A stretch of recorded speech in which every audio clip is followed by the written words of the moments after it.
Okay, so just to start, I wanted to present myself. I'm Omar Barrilera. I'm working in the European Union Satellite Center in Sachsen, and we're organizing this tutorial with the AI4Copernicus project with my colleagues Julio and Despina that are there. They will present later some of the parts of the tutorial and exercises. And we have prepared this to disseminate some of the results that we have generated in the AI4Copernicus project, and also because we think that some of the tools that we are using and some of the framework that we are using in this project could be useful also for the community. So I don't know if you have heard before about this AI4Copernicus project. Probably not. Okay, so basically two main concepts that we have to see. Firstly is about Copernicus. I think that most of you know which is Copernicus, the European Union program for the monitoring of the Earth. So it is providing a lot of data and a lot of geodata with the different satellites that are composing this satellite component of the program. And it is providing a lot of free and open data for the users.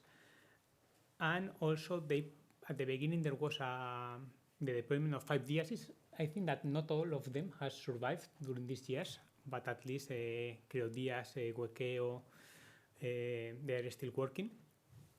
And there was some platforms in order to facilitate the exploitation of this data.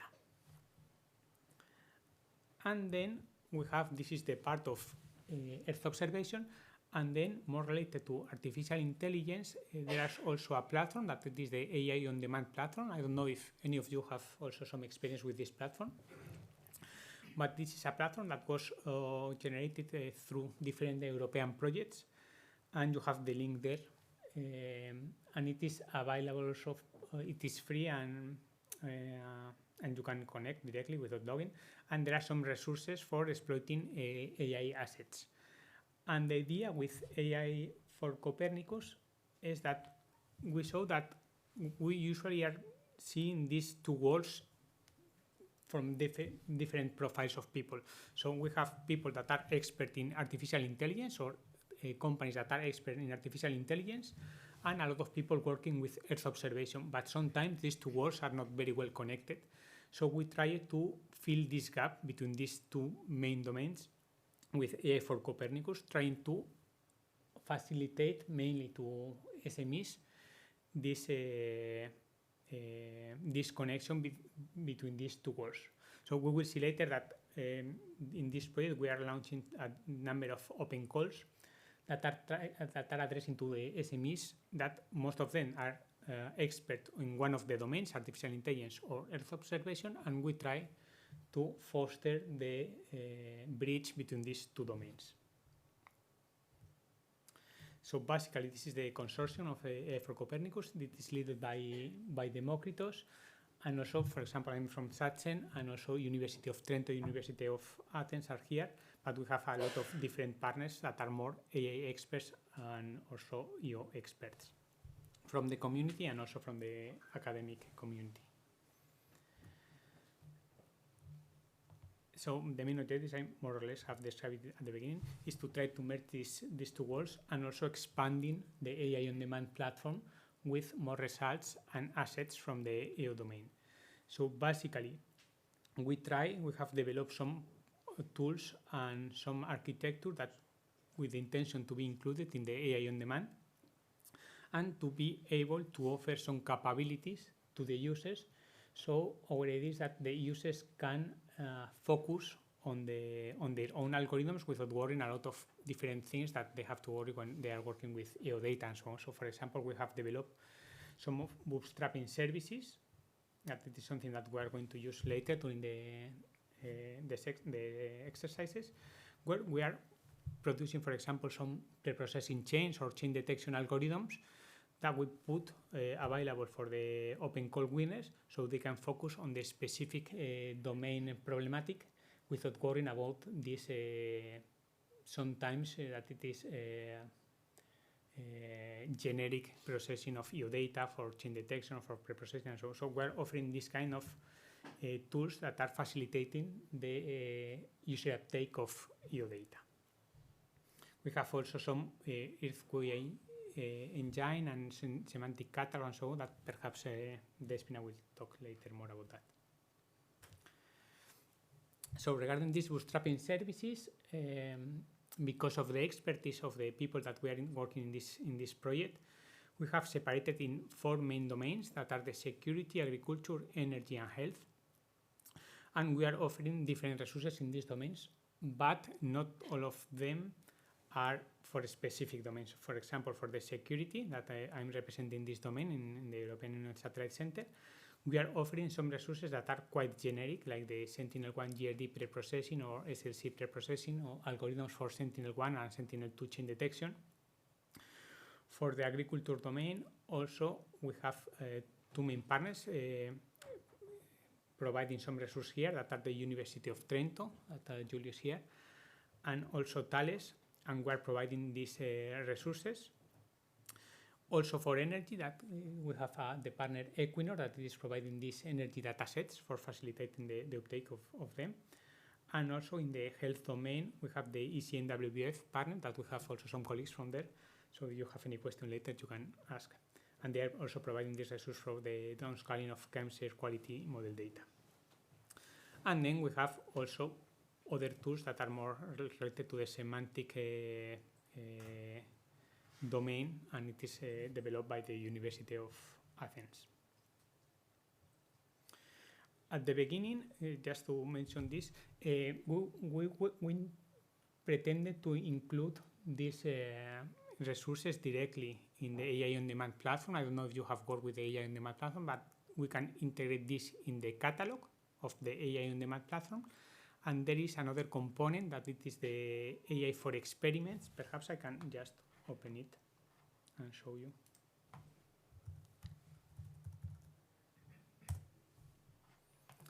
So this is the AI on demand platform, and we can see that we can have here the artificial intelligence assets catalog, where we can see all these different services that from our project and other projects and individuals can integrate. And there is also the AI4Experiments platform. So they are offering this assets catalog where we can search for information about the different assets that we are integrating. We will see later some of them. And we have also this AI4Experiments platform that allow us to define workflows and to run these workflows here in this platform. At the beginning, we were planning to integrate this in this AI4Experiments due to some dependencies that were not developed at the beginning of the project. We have just produced our services as Docker images, but in the future they will be integrated here. So now that we are going to work with them during this exercise, we are going to work with these services using these Docker images that we have compiled with all these resources.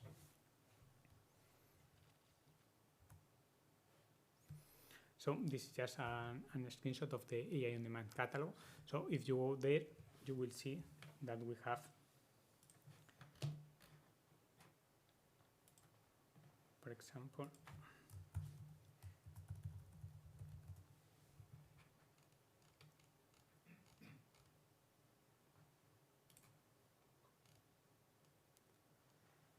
we have here one of the resources is the AI4Copernicus Agriculture Bootstrapping Services. This is linking us to the Docker register where we have this Docker image with the services, and we have the main characteristics and so on. So this is like a catalog of all the resources that we are integrating from the project. So if you want later to have more information about some of these services, you can just go to this AI4Europe page and read this information. And I think also we have here the link to the technical documentation or the page of the project. So you should have all the information here. For the exercise today, we are going to use some of the services for the security domain and some for the agriculture domain. We have prepared 2 exercises related to these 2 domains.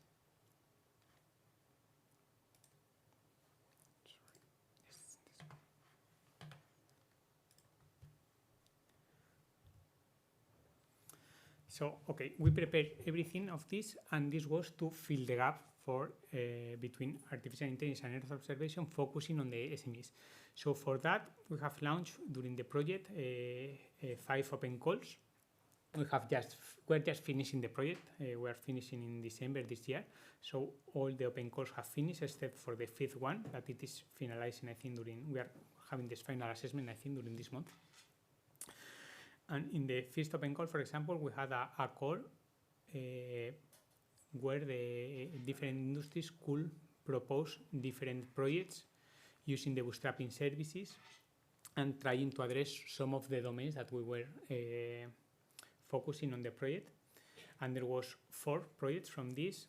Also, we had this second open call that they were as a citizen social challenge. So the people were proposing different ideas in order to develop new projects that were later implemented in the 3rd and 4th open call. And for the 5th open call, we had some small micro projects in order to test and provide feedback for the bootstrapping services in order to improve them.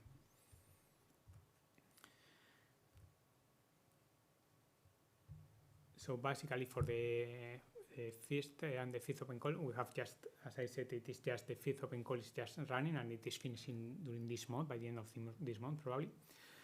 And we had 6 projects for the 1st open call, addressing 3 of them topics related to security, 2 of them about agriculture, 1 energy.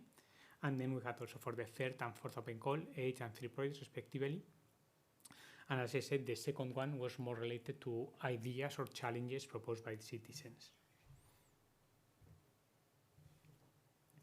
And this is like an overview of the projects. I think that this presentation is going to be public later, or it is being recorded, in fact, so you can check it later. Or if you have any question about any specific project, you can just ask us.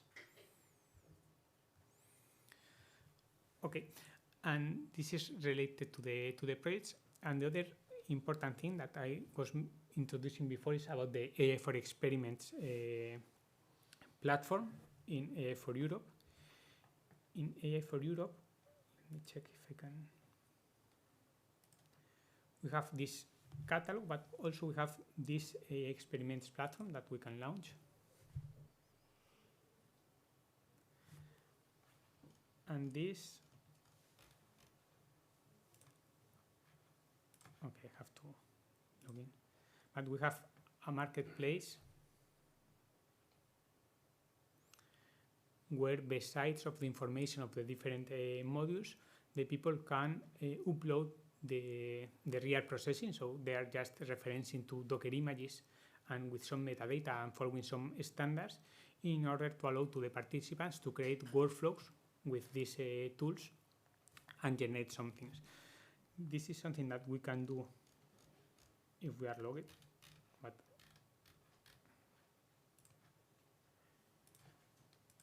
I will just no.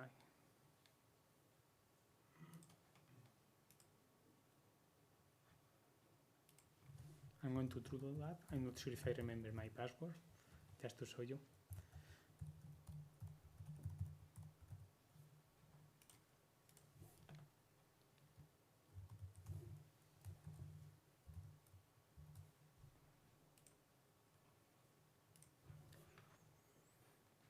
Okay.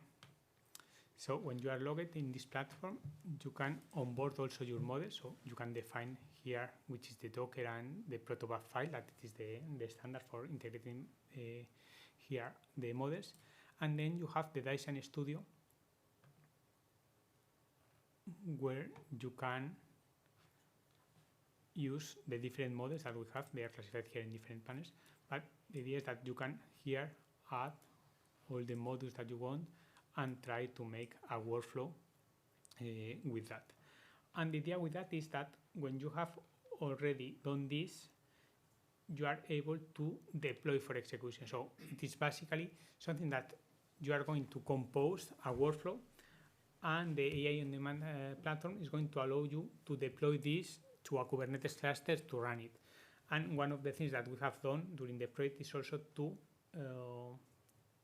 integrate in this deployment to the Creodías. So Cloudflare has integrated a Kubernetes cluster that it is running in Creodías for allowing the execution of this. And this is very interesting because we can, when we are going to integrate our models for processing new data, we can here define our workflow and then deploy for execution directly in CloudIS that they have all the data there and we can run it without moving all the data and so on. And this is something that we did by the end in the past month. So now we are trying to integrate some of our models to demonstrate this capability. We are not going to focus on this part in the tutorial, but it is some characteristics that it will be available in the future. So what we are going to do is not running this directly from here, but using the Docker images with the pipelines directly.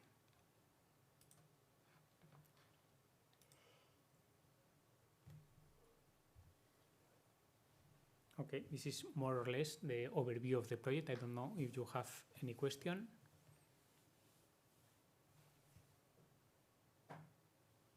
No? No question? Okay. So now I will start talking about what we are going to do today. So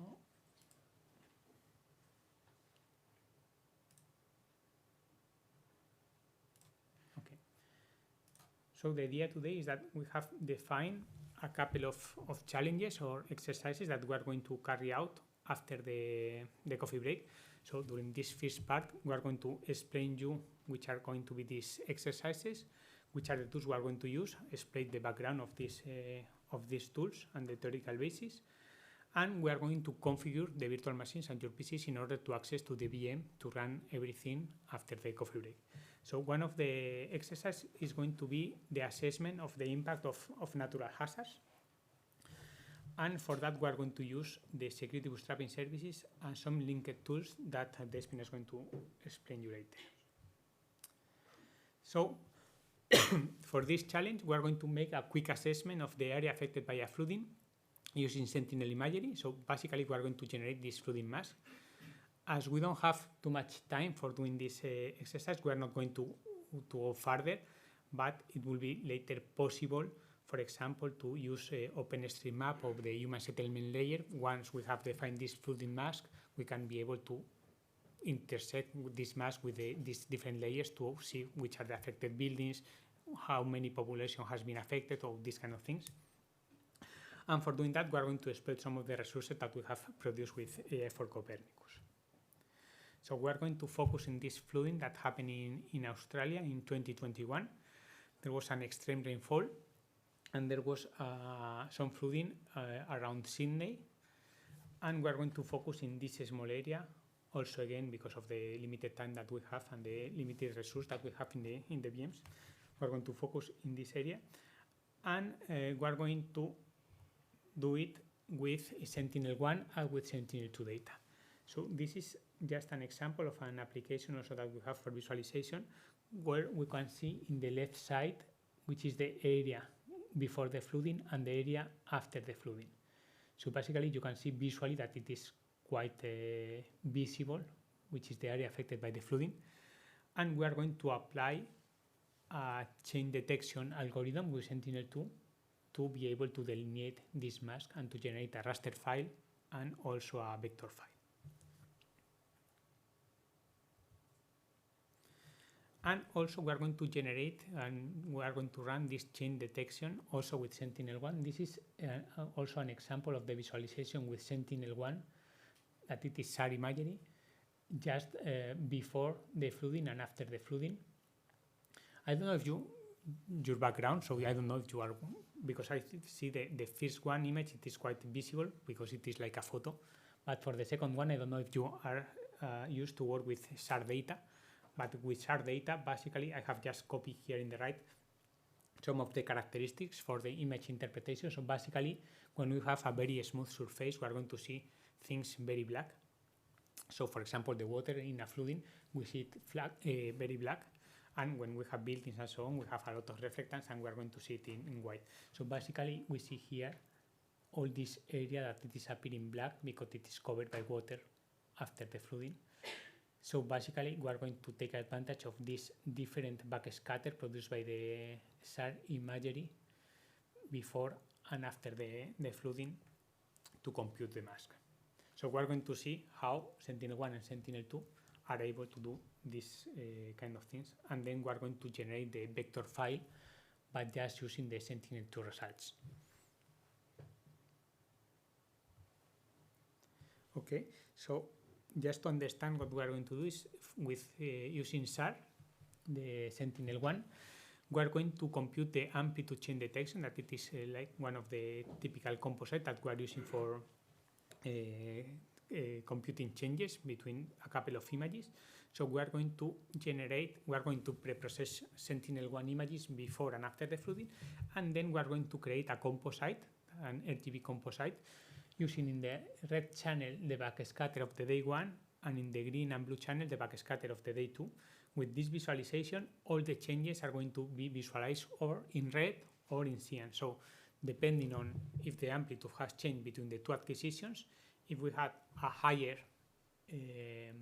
backscatter in the first image, then we are going to see it in red. For example, this was an example of another flooding that you can, or this one, for example, the big one, that we have here in red, these areas, because we had before the flooding some backscatter because we had some vegetation and so on, but after the flooding we have a very smooth surface and we are going to have a very low backscatter. So we are going to see in this composite in red. These different visualizations are because we are using here directly the backscatter of the Sentinel-1, and here we are representing it in, we have changed to linear, to decibels, and it is highlighting the changes. So we are going to use this amplitude change detection for computing this, and we will see like the flood areas are going to be represented in red in our products. And then we are also to compute the MTC, the multitemporal coherence. I don't know if you know what is the coherence, but when we have SAR imagery, we can compute the coherence, that it is like the amplitude of the complex correlation between two images. So with the ACD, we are just seeing the changes in the amplitude, but the coherence is going to allow us to see other difference. So for example, if you think in a parking, we have a lot of cars and we have a SAR imagery, we are going to see some white pixels because we have things that are reflecting a lot because they are producing double bouncing, that we have a high echo for the SAR. But if we have in this parking, the cars are moving and we compute another image after these changes in the parking, probably with the ACD we will see no changes because we are going to have some cars also, and we are going to have also a high amplitude in the second image. But the coherence is able to detect that, okay, we have high amplitude, but there are some things that has changed. So some things in the coherence that it is like the SARs are energy beams have the amplitude and the phase. With this phase is also changing, the coherence is allowing us to detect this. So it is going to allow us to detect this kind of changes that are not affecting to the amplitude, but to the other characteristics of the SAR.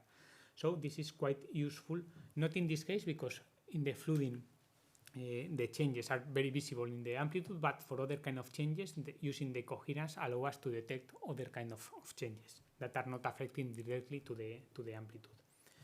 So we are going to generate also this MTC and we will visualize also it, but as I said, for the delineation of the mass, it is more useful the ACD, the amplitude change detection in this case. I mentioned this because you will see that in the Docker that we are going to run with the Sentinel-1 chain detection, we are going to use the Sentinel-1 SLC images. I don't know if you have worked with Sentinel-1. There are two main products that are the GRD and the SLC. When you are only interested in the amplitude, you could work directly with the GRD products. But for computing the coherence, you need also the SLC products that are more complex products, and they take around 4 or 5 gigas instead of only 1 giga. But they contain also this information that we need for computing the coherence. So you will see that as input, even that we are going to use mainly the amplitude change detection, we are going to compute with the SLC products because we're going to compute also the coherence. And then for the Sentinel-2, that it is a multispectral sensor, we're going to use the optical part of the spectra to compute the changes. So basically, we are going to select some of the bands of Sentinel-2. Sentinel-2 has 13 bands. They have 4 bands at 10 meters, 6 bands at 20-meter resolution and other 3 bands at 60 meters. The bands at 60 meters are mainly for the atmospheric correction and so on. And we are going to try to focus on the only in the bands at 10-meter resolution. So we are going to set some of them. And the idea is that to see which are the difference on the different bands. So I have just copied this image from this source here, where we can see this is the spectral response of different materials. This is the spectral response of the spectral response of the water, and the green one is the spectral response of vegetation. So we are going to see, for example, if I have a pixel that it is vegetation, and after a flooding, it's going to be water. So we will see that, for example, in band 8, we are going to see a lot of changes because we have a high reflectance in band 8, but a very low reflectance for the water. So we are going to take some of the bands that where we see that there is a lot of difference between the different components to be able to check which are the difference between these bands. So we are going to select some of these bands, and then we are going to compute like a vector of difference between the different bands. And with this vector that we are going to compute, we are going to be able to, first of all, see the amplitude of the change. So it is going to be the amplitude of the vector of differences. And then, as we are computing a vector, we have also a direction. A vector has a direction. So this direction is going to allow us also to classify this change. So for example, we are going to be able to measure the difference, but it is not the same. For example, imagine that we have another pixels that has come from water to vegetation. Perhaps the direction is going to be completely different from one change to another. So if we represent these vectors in a polar visualization, every point here is a pixel. So we see that every pixel has going to be an amplitude that is the distance from the origin, and a direction that it is where it is placed. So first of all, we will apply a threshold in order to say, okay, from 4, this is a change. It is less than 4, I suppose that it is not a change. And then our algorithm is also going to be able to, depending on the direction of the vector, to classify automatically these changes. In this case, as it is a quite simple exercise, we are not going to use this feature of this classification, but we are going to apply this threshold to see which are the pixels affected by this change. And for that, we are going to use these security bootstrapping services that I have presented before. And in particular, we are going to focus in this,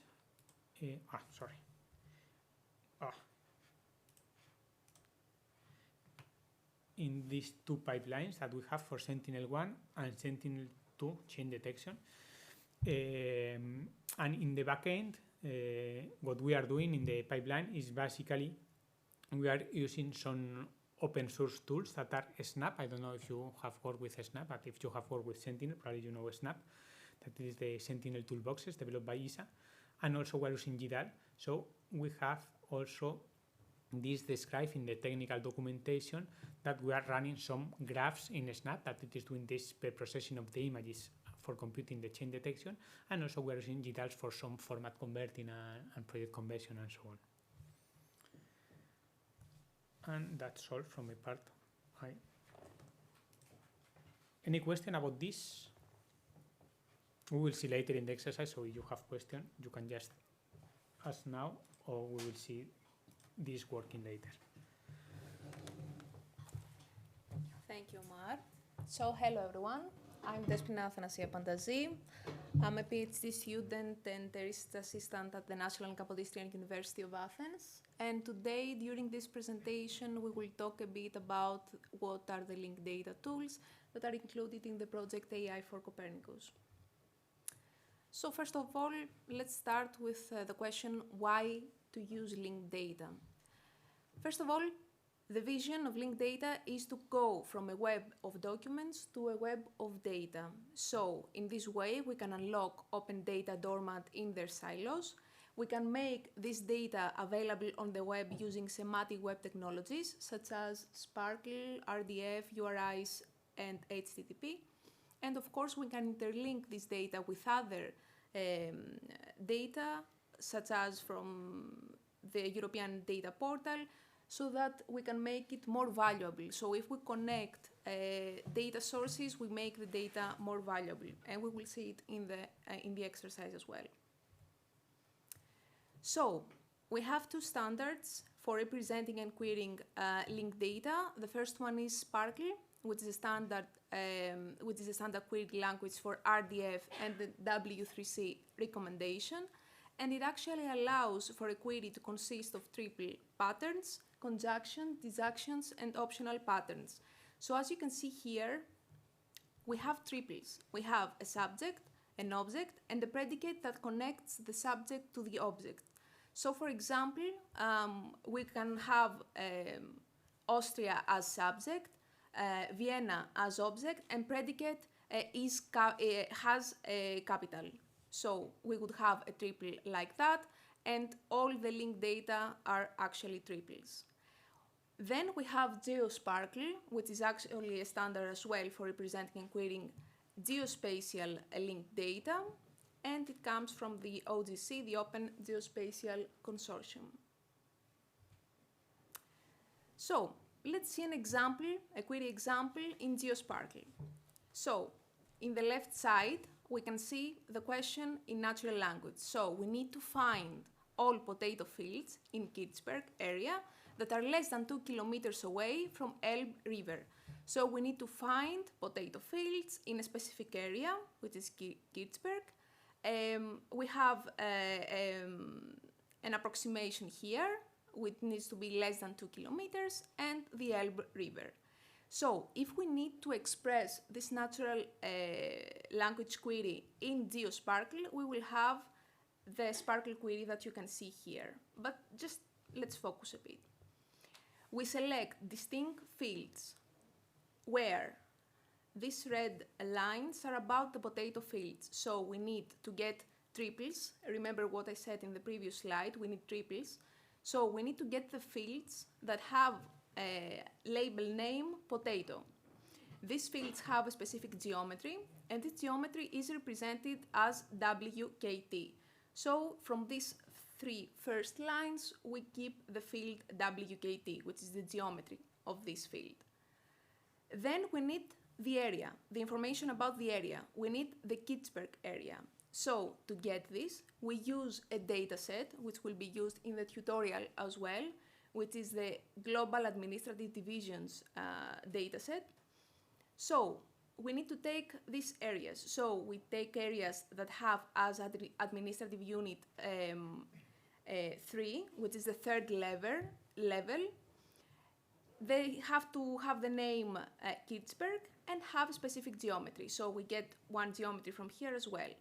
And then we need to apply a filter where we need to have potato fields that are included in this specific area. And to do this, we use this filter.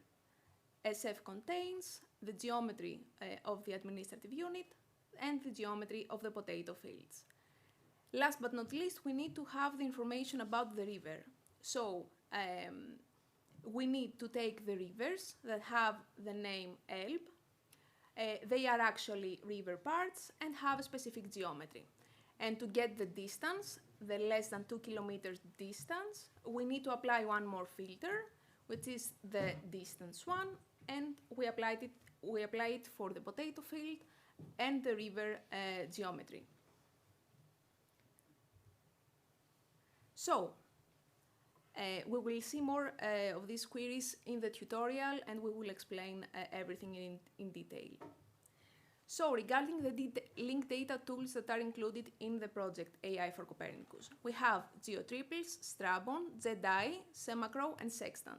And we will focus on GeoTriples, Strabon, and Sextant, and I will explain a bit later. So this is actually the linked data pipeline. So we will begin from the left side of this slide, where we have our data. We can have many different resources. So we have the data, and we use the tool GeoTriples in order to transform this data into linked data. Then we can use the tool JEDI Spatial as well in order to interlink different data sources. Then, after this step here, we will have our data as linked data. And the next step is to store them in the RDF triple store Strabon, where we have the endpoints created, and we can pose queries in order to get the information that we want, such as the previous query that we saw. Then we can use Semagro in order to federate more endpoints, Sparkle or GeoSparkle endpoints. And last but not least, we use the tool Sextant in order to visualize the information, the results that we had from the queries. So first of all, the tool GeoTriples is used to transform the data into the linked data format. And to do this, we use an ontology. So we can have our data, such as shape files, that we will use in the tutorial as well. We use an ontology, and then by using GeoTriples, we get the RDF information. So as you can see here, we have a mapping file. There are actually two different files that are created during this step. The first one is a mapping file, which is created from the shape file using the ontology. And then we use the mapping file in order to create the output file, which will be the RDF file.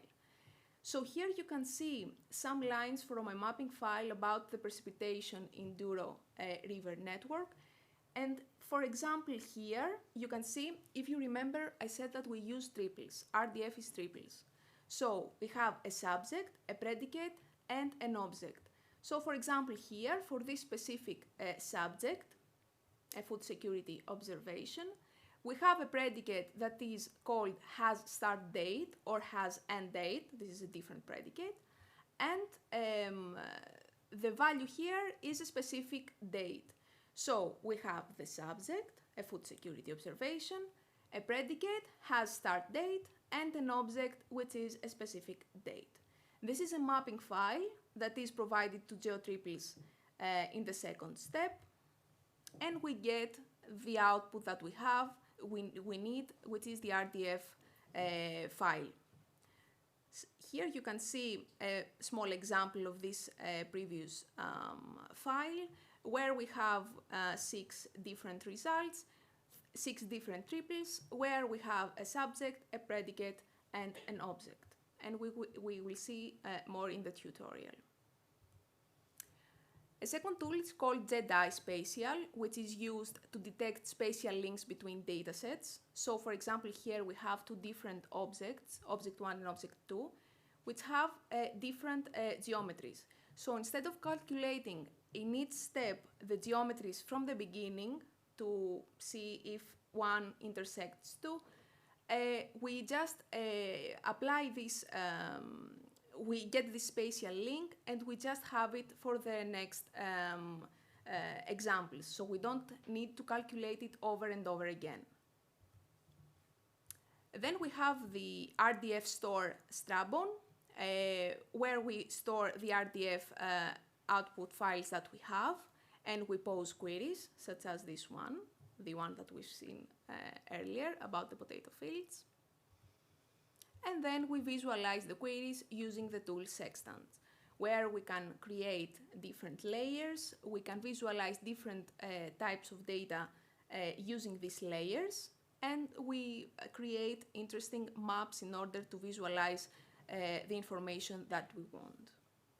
We will use Sextant in the tutorial as well. So, thank you. Are there any questions? So we will see the tools later.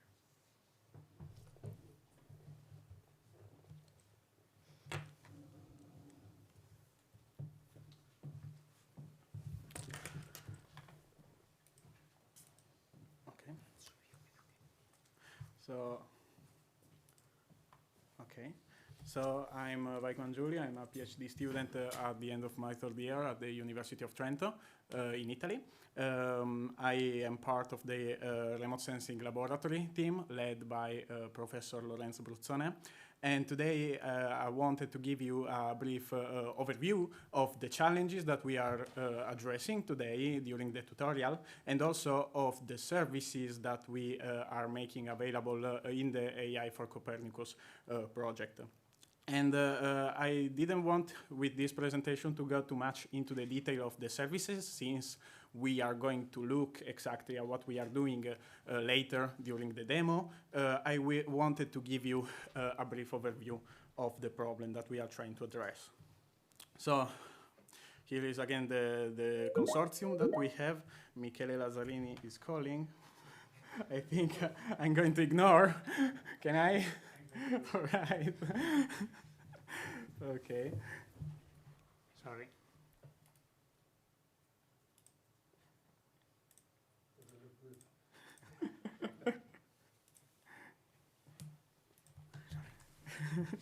Okay, and so I wanted to give you a brief introduction. So we are working. It looked better in PowerPoint instead of on Drive. It just messed a little bit the image. But anyway, we are working with really a huge set of data. We are working with optical images, multispectral images, hyperspectral images. We are working with radars. We have drones. We have really a huge set of data available for our application. And the application that we can see and we can address with remote sensing data are a lot. We are working in the AI4Copernicus in the health domain, in the security, in the agriculture domain, and I know that I missed one, in the energy domain, and there are a lot of applications and sub-applications for each one of these domains. We have a lot of research activities, a lot of methods. We are working with classification, unsupervised, supervised, semi-supervised classification. We have change detection algorithms, as Omar said earlier. We have AI and machine learning methodologies that are developed upon each different data and each different application, and we can also use different kind of data in the same pipeline, working so on data fusion or multimodal architectures. And talking about applications, we are today focusing on the agriculture and the food security, but this is just a niche of what actually can be addressed using such data and using such tools that we have. So today, as I said, we are working in the agriculture domain, and why are we talking about agriculture and AI and EO? Because if we look at the Sustainable Development Goals, you can see actually that just this application has a huge impact on a lot of different SDGs. So we are working in order to reduce the hunger, so in order to improve the cultivation of the different fields. We are working on the clean water because we are optimizing the water consumption and the water use. We have sustainable cities and communities in order to address how to use the land management or how to have the crop management. We also have an impact on the climate action because we are optimizing the way we treat the different crop fields, and obviously we are also working in the Partnership for the Goals. As you see in the AI4Copernicus project, we are a huge project and we are working together to address a lot of different SDGs. So I'm talking a lot about agriculture and what we are doing. We are going to see later in the demo today is crop type mapping. And what is crop type mapping? Crop type mapping is essentially the application to detect and classify the different crop fields on the soil.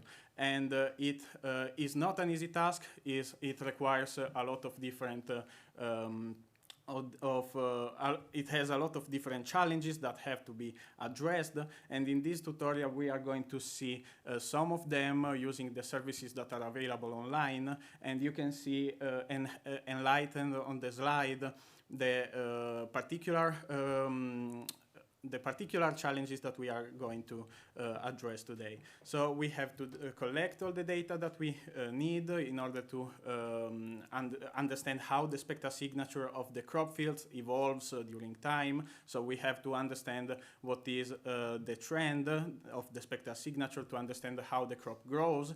We have to pre-process the data and to understand how to address different problems such as the temporal resolution and the clouds. We have to perform feature extractions, supervised and unsupervised classification, and finally the validation and the visualization. Here you have an example of a crop type map which was retrieved. This is actually just a smaller example. We produced the map for the entire Danube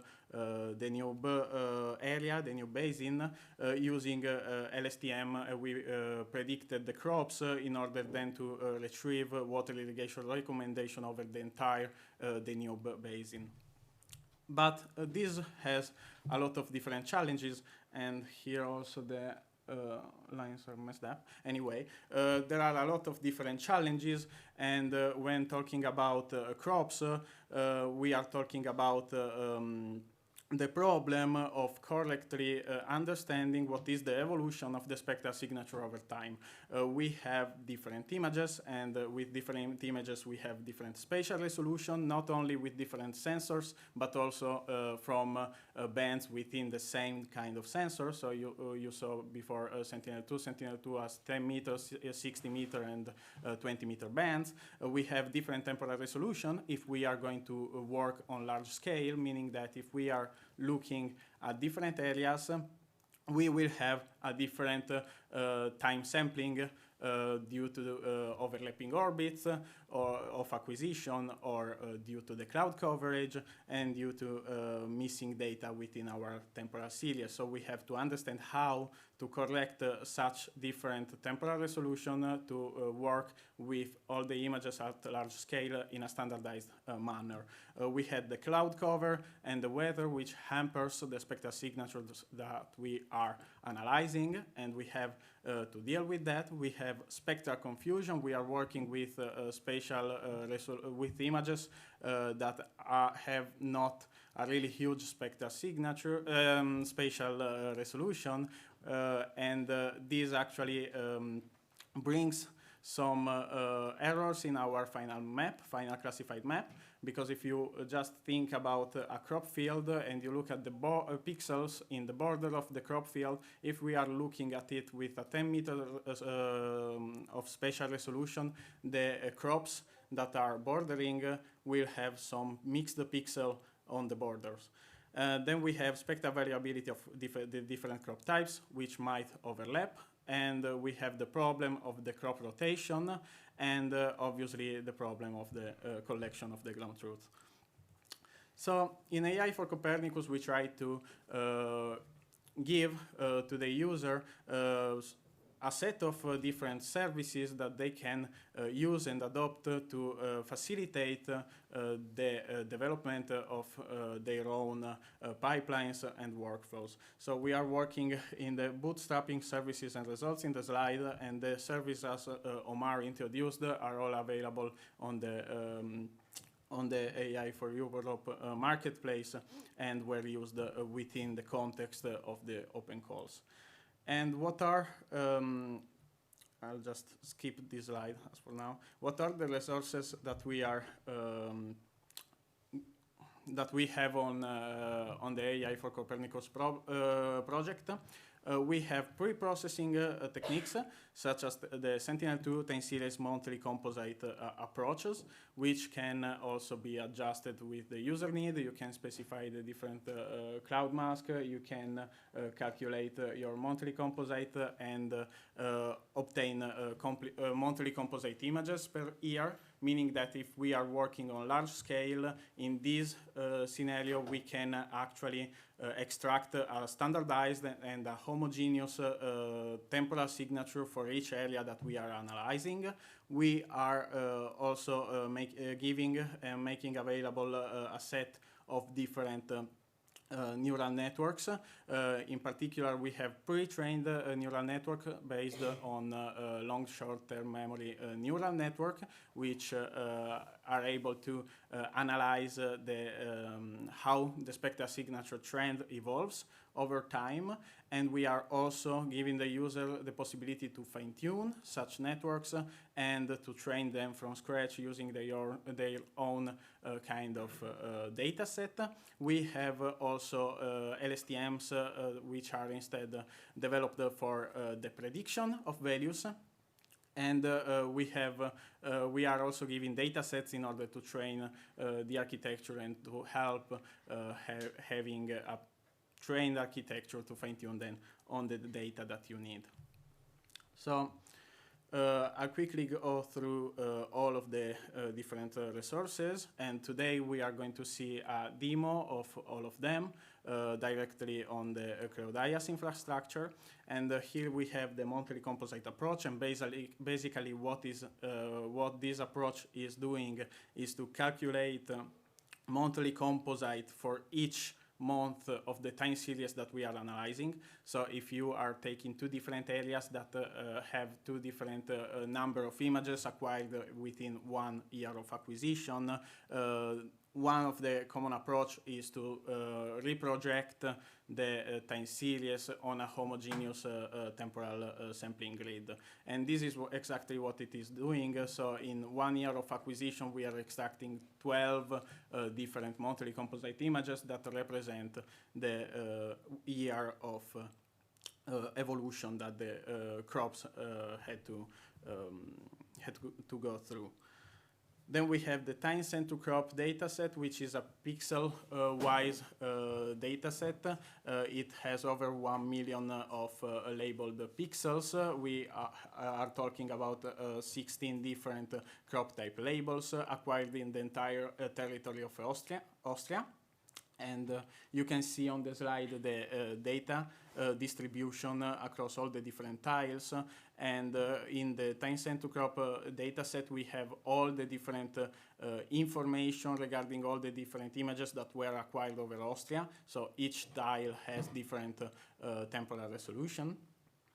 And we used this data set to train long short-term memory neural network that are now made available to the user in order to have a fast classification on their on the area of interest that they are trying to classify, and to fine-tune over their new data set. We are also giving the user the possibility to fine-tune it, so you can use the already trained LSTM, which already extract the features from Sentinel-2 images to fine-tune it on your particular data set.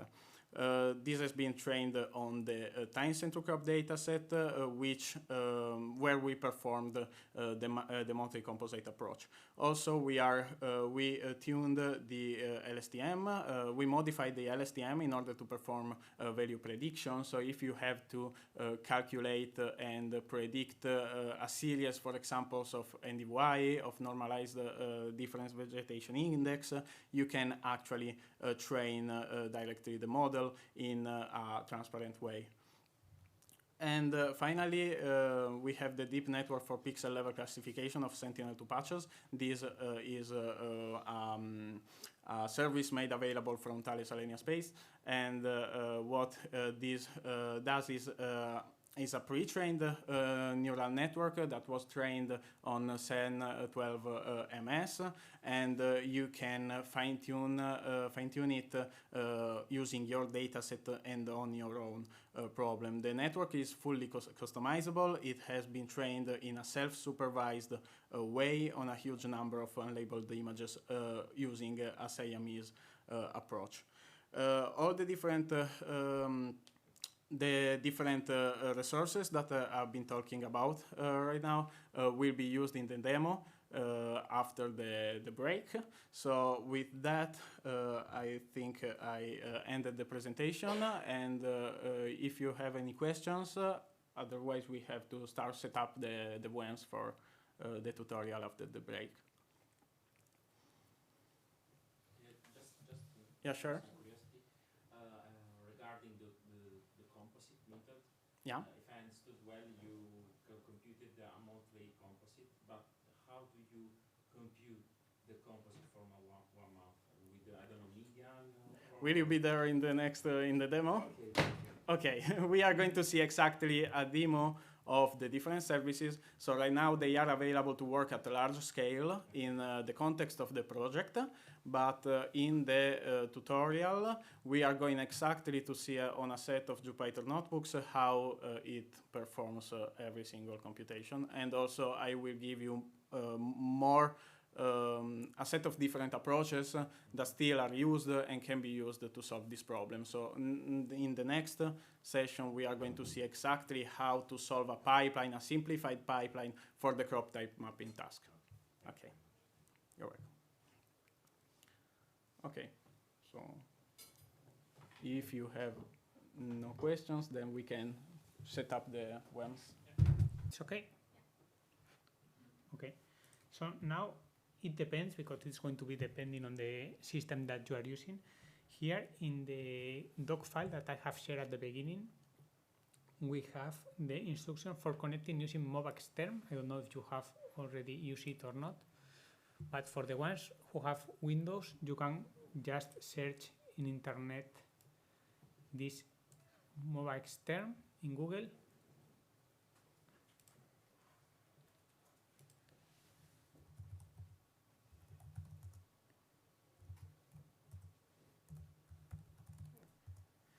We're going to connect with this because allow us also to visualize some applications later. If you prefer directly using a SSS command line or whatever, you are going to be able to do the exercise, but you are not going to visualize the results directly on your PC, so we can visualize here. The idea is that we need that it is supporting the X11. So you go here, download home edition. You can download this portable edition of MobaXterm. It is just to download it, and it should be a zip file that you can just unzip, and it will be an executable that you can run already.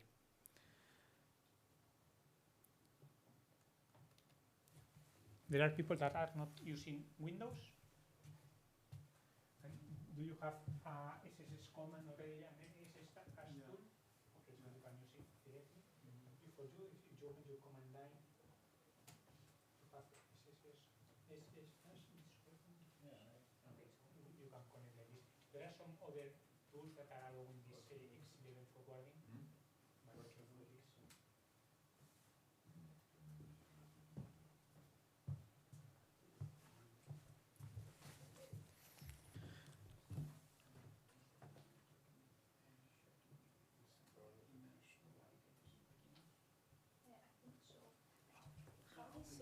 Document actually? Yes. No, I have shared the document. The document, it is, I'm just copy this. I'm not sure if you are from the beginning, but if at the beginning of the tutorial, we ask you to download these files.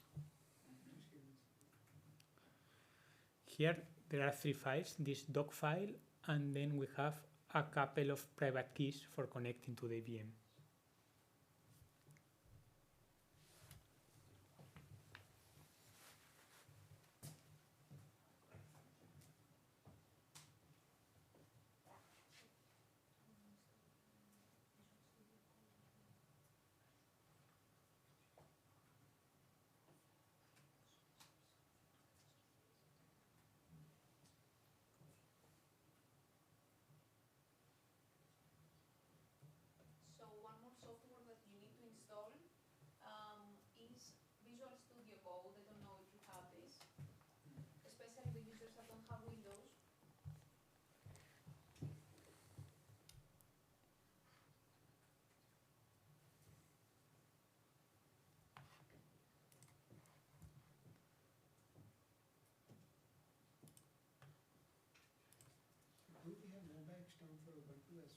Sorry? Is there any installer for Ubuntu for the MobaXterm? Do they have the Ubuntu installer, the Linux one? No, it is only for Windows MobaXterm. Yeah. You can use, if you are using Unix, you can just use SSS command. Just SSH. The thing is that for the exercise, I don't know if, no, perhaps you need also Visual Studio. Visual Studio is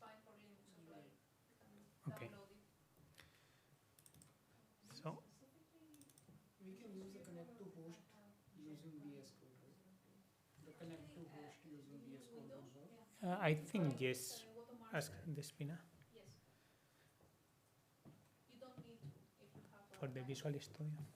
So if we directly connect to remote host, would that also work in VS Code? Yes, but we need to forward some ports, so we will show this using Visual Studio Code. Okay. For the Windows user, have you downloaded already MoveXterm? Yeah. Just open the executable.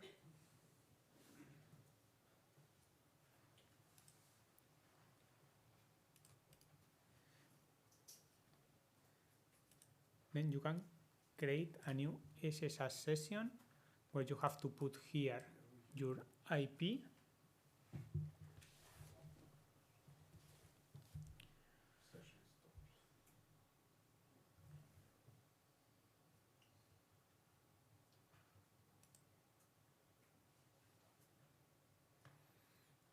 The only thing I supposed to change is you have to put here the IP.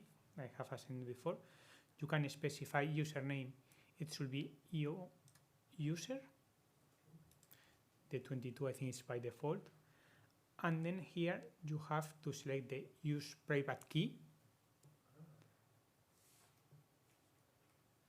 And for the private key, you have to select the shared.pem that I was shared with you with the WeTransfer link. This is the private key. It is the same for all the machines because they are going to be destroyed after a couple of hours, so it is not a security issue.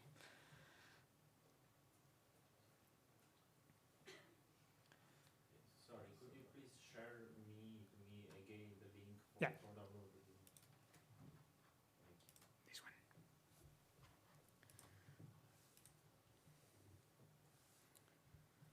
And I think that there is a formatting issue for the Unix users.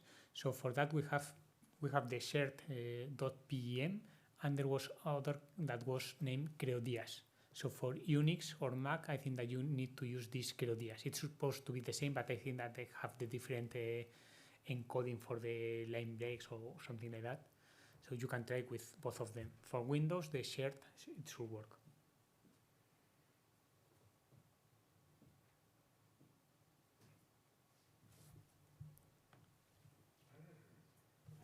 Thank you. And for connecting, okay, I think it should be that. It's important that you have this checked.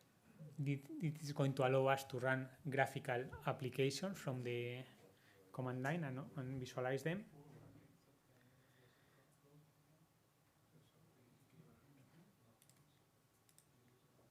And all the rest is by default configuration. Then you can OK and connect and tell me who is having issues. Have you started again? Yes. Okay. So now we are continuing with the exercises. So for that, we are going to try to follow this step by step that we have in the document. And we have to have open the connection to the VM. So let me perhaps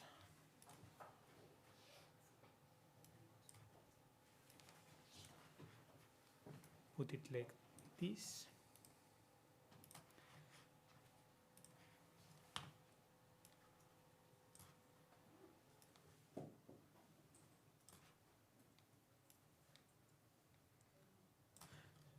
So we are already in the VM connected. First of all, we are going to check that we have all the input that we needed at the beginning. So just check that we have in this folder cd BiDS tutorial. We have here some data. First of all, we have the input product that we are going to use, the Sentinel-1A. I saw in the document that we shared that the rainfall started on the 18th of March. So we are using images from Sentinel-1 that are from the 12th and the 24th, so before and after the flooding. And also, as I said before, we are going to use the SLC image because we are going to compute the coherence. If we wanted to just to compute the amplitude, using the GRD would be enough, and instead of being 4 gigas, it should be 1 giga, around 1 giga. And we are going to use also the Sentinel-2A, one before the flooding on the 15th of March, and one after the flooding, that it is the 25th of March. And we have also in this folder the outputs of the processing. Our idea is to replace them when doing the processing again, but just in case if anyone is not running properly the command or whatever, just not to stop the exercise there, so we can continue with the exercise, because we have already copied here the output from the Sentinel-1 chain detection and the output from the Sentinel-2 chain detection.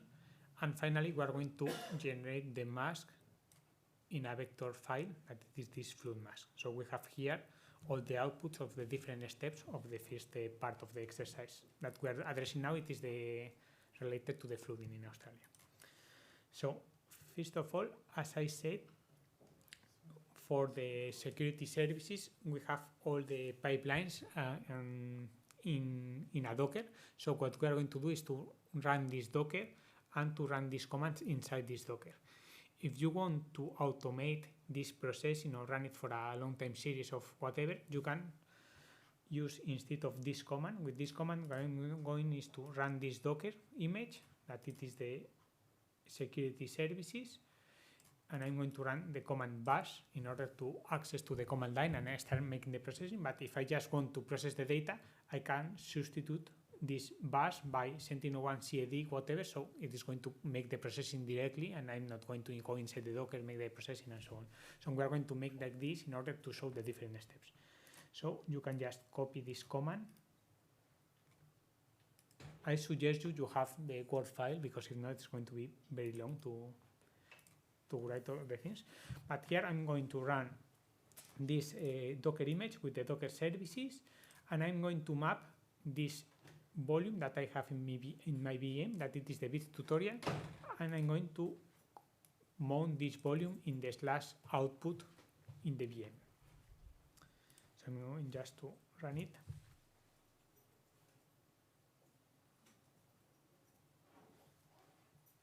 Now I am inside the Docker image.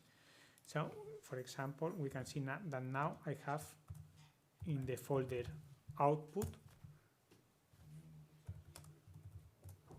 the same things that I had in my previous folder BiDS tutorial. Now inside the Docker, this corresponds to my folder output. Okay, so now we are going to run this Sentinel-1 chain detection algorithm.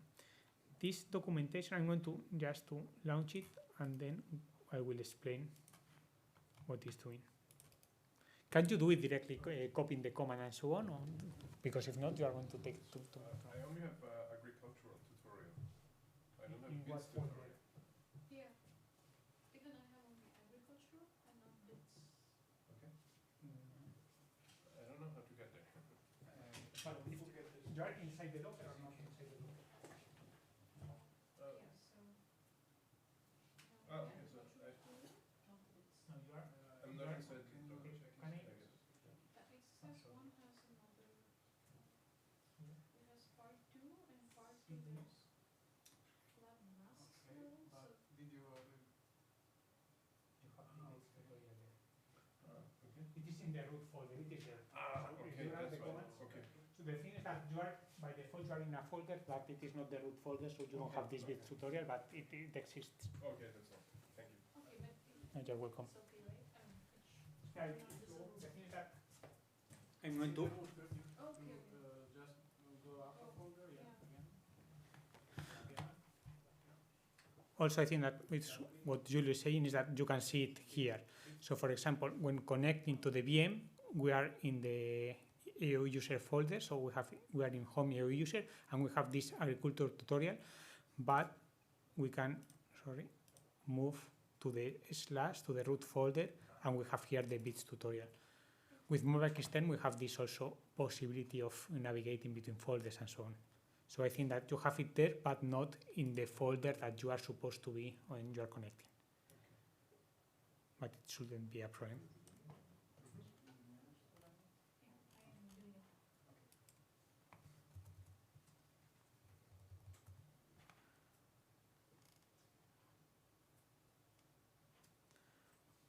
okay, at some point I started the processing, I don't know when, but the idea is that, first of all, I remind, is when you are in the VM, you can just run this command to launch the Docker image, and you are going to mount this BiDS tutorial folder with all the input data in the output folder inside the Docker image. And when you are inside the Docker image, you can run this command to run the Sentinel-1 chain detection algorithm. And it takes some minutes, but I wanted to take the opportunity to show you. If you look in, no, this is in German.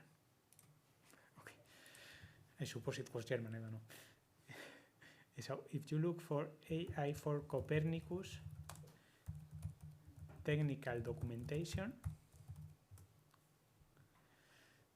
you have this link to the technical documentation. It is a public document. And here you can see how to run all these commands and so on. So we have just this command just to copy paste in the tutorial. But here, for example, if I go to the Sentinel-1 chain detection, I have the documentation of this algorithm that we are using. And we see which are the inputs, and we have also here which are the parameters that I can define. For example, it is possible to define the polarization I want to use, the calibration output, if I want in sigma, gamma, or beta. By default it is using sigma. If I want the area of interest that I want, if I want to apply an speckle filter or not, which is the output project that I want. So you can define all these parameters. So coming back to our command, if you see what we are doing is that I'm just saying, okay, I'm going to run the Sentinel-1 chain detection algorithm. My input 1 is this image. My input 2 is this other image. I want the resolution at 20 meters. It could be up to 10 meters, the best resolution with this interferometric weight of Sentinel-1. I'm doing at 20 meters in order to make it faster for this exercise. And then I'm indicating the area of interest with the -p. I'm indicating the polygon. And then I tell it where to write the output in the /output folder. So these are the parameters, but these are not all the parameters. So looking at the technical documentation, you can see that, for example, if I'm just interested in I'm just monitoring, for example, vessels in the ocean, perhaps I want to apply a land mass and my output contains only the pixels that are on the sea.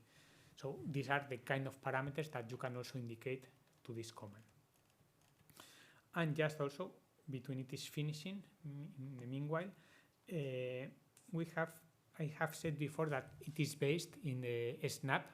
I don't know if you have worked with Snap before or not, but in Snap, the Sentinel toolbox from ISA, it is possible to define some workflows, some processing pipelines with different modules or operators. And in fact, when we are computing the Sentinel-1 chain detection, we are running this graph in Snap. So we are reading the image, we are applying a top-side split, we apply orbit file, we make the calibration of this image, we do the same for the other image, then we are doing the back geocoding in order to co-register both images. We are applying also the spectral, I don't know what, the enhanced spectral diversity that goes to improve the co-registration. Then we apply the top-side deboost, that is something that we have to do with the SLC products. We are applying also speckle filter. We are computing the coherence. Finally, when we are doing the merge of the band of the coherence of the radiometric bands that we take from here. We apply the terrain correction. We apply the subset to the area of interest. And finally, we are writing the file. So basically, what we are doing is this kind of processing, but in an automated way. So if we are back, it is processing. Have you been able to run the process in your... Yeah. Okay.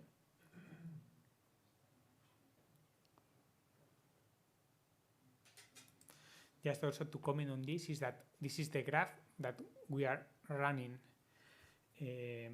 when using this interferometric wide Sentinel-1 probe. But if we are using other Sentinel-1 probes that are acquiring a strip map mode, there are other graphs that we are supporting, so it is possible to run also in this mode. And instead of running this graph, we are running this graph. And here you have also a short explanation of which are the different operators from Snap doing. And also, if you are used to work with Snap, you probably know that most of these operators have a lot of different parameters. So for example, for the terrain correction, I can select also which is the digital elevation model that I want to use. Or for the calibration, I think that it is also support to generate the output in decibels directly. So we are not exposing all of these parameters to the users, but finally our pipeline is a Python script running this thing. So it is possible, if you have more experience on that, it is possible to adapt this pipeline to support most of these parameters that are the generic parameters used by Snap. We are not exposing all of them because it could be more complicated for the final user of this kind of products to make use of that. Because as we said, it is like to try to facilitate the processing of this for people that are not expert in Earth observation. Okay, so it has finished in my, yeah. So with Snap, you created the workflow with SnapPy. Yeah. Or, I mean, you are using that, Well, program. Yeah, with Snap, perhaps I can open it here and show you. Okay. This is the Snap, the software from ISA. They have this graphic interface, and you can make the processing like QGIS or Envy or ArcGIS Pro and so on. So you have here, you can open the products here and make the processing. And they have this characteristic here that allows you to, this is the graph builder, that you can create the graph that is indicating, okay, I want to run all these operators. And this can be stored later in an XML file, and it can be called directly using the command line. And this is what we have done with these pipelines. Okay, so for me, it has finished. I don't know if for you has finished or not. So basically, just to check these examples, I'm going to exit to the, I am now connected to the Docker. Now I am exiting from the Docker. So I am now in the VM. I have the EO user in the VM. In the VM, I'm going to run QGIS.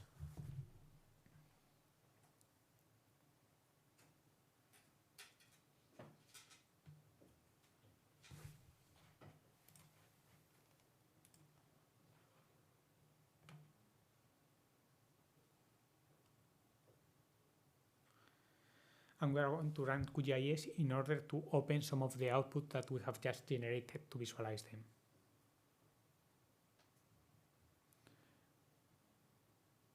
So the idea with that is that facilitating to the people that wanted, for example, to use Sentinel-1 or Sentinel-2 data in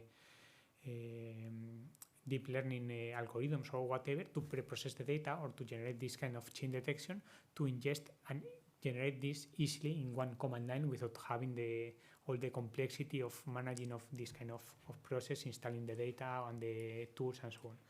So I'm just open the QGIS. I can go to, sorry, I don't know.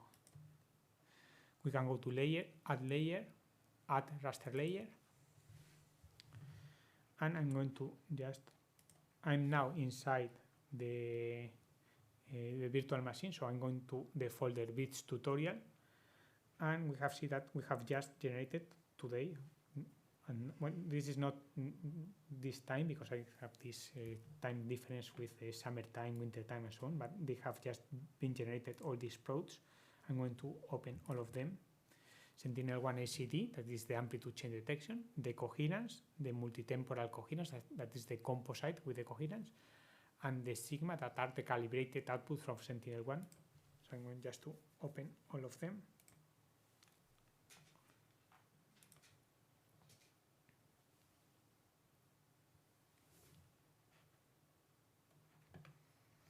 Okay, so for example, this was the backscatter after the flooding. So we will have changed here the band rendering to visualize something.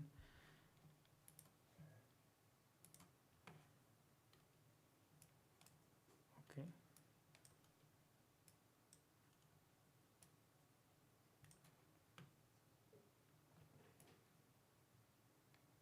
we have see this is the packet scatter. It is not very visible from here. Perhaps let's open the ACD directly.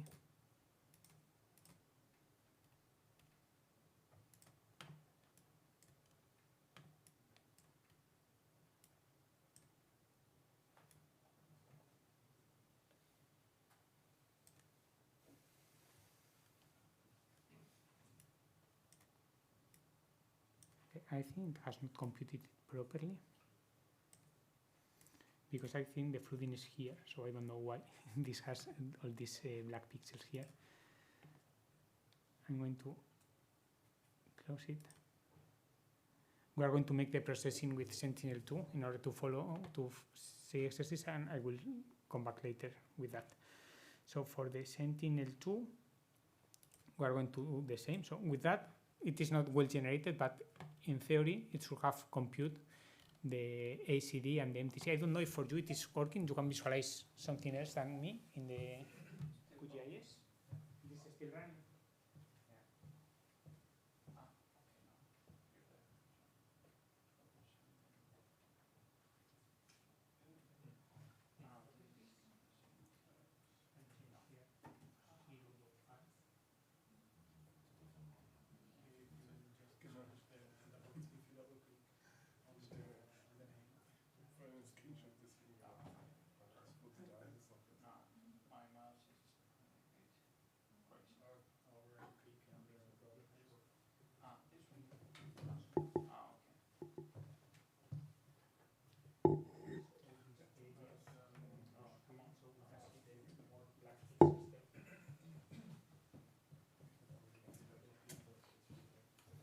There was an issue with my processing, but it was okay in some of yours. We can see later this.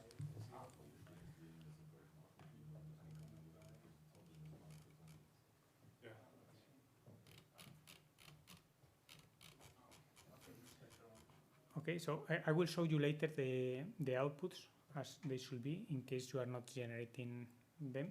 Are your algorithm still running, or it has finished?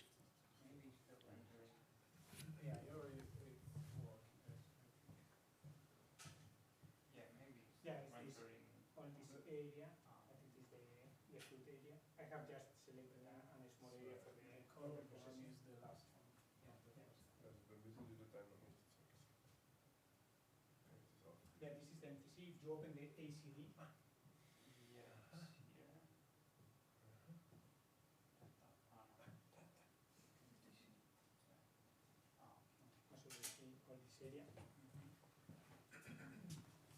okay, we will see later the results, but I wanted to advance for the Sentinel-2 check detection. Okay, if you have run it properly, it should be something like this, what you can see in your PC. So I think that for me, there was the processing, it is done in some parts, so it is generating perhaps this part and later this part. So perhaps in mine, the processing has stopped working at some point. I'm only seeing this part, but you should be able to see something like this.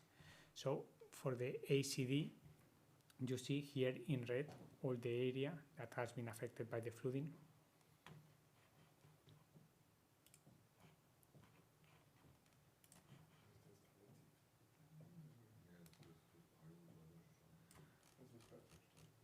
Now we are going to run the Sentinel-2 algorithm. So again, we can just, if we go to the virtual machine again, we are going to run again the Docker image.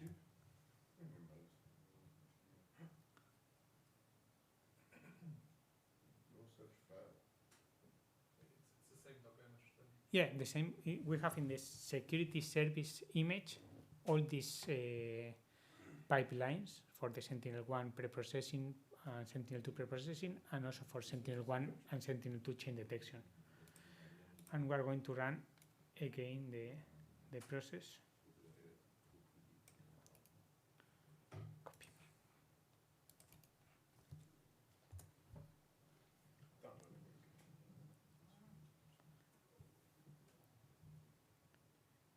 This is taking also some minutes. So I wanted to show you, perhaps I can, let me check if I can do that. As it is going to take some minutes, I'm going to show you the results by connecting to other VM. So I have here for example, this VM. I think that no one is using this.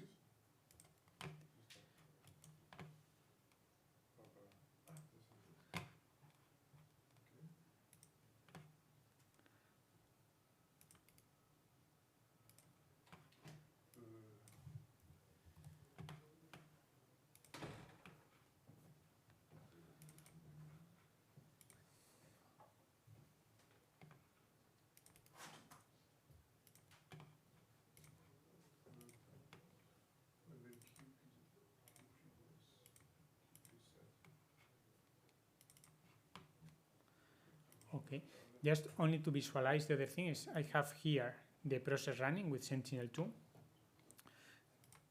and I'm just connecting to other VM where I have already the results to visualize them. So I'm going just to run again in this VM QGIS.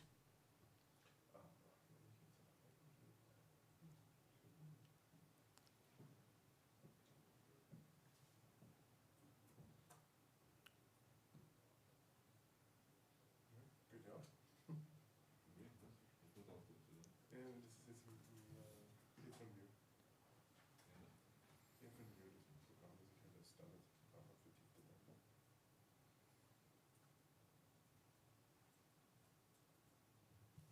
Die Frage ist, was brauche ich, dass das QGIS übertragen kann? Das muss ich wahrscheinlich dann eine Antwort erklären. Are you having any issue for running the commands? QGIS from VM directly. Das ist natürlich so. Hast du das hätte ich da eingeloggt? It also takes the statistics from the image and so on.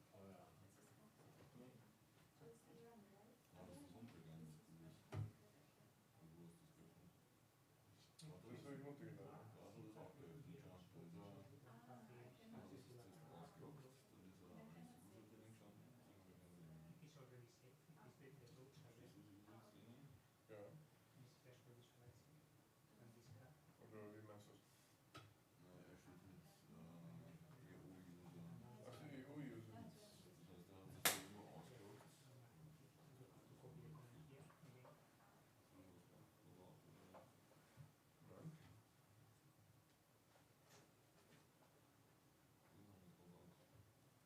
You are not the command is recognized in the level. You have to run the performance executed.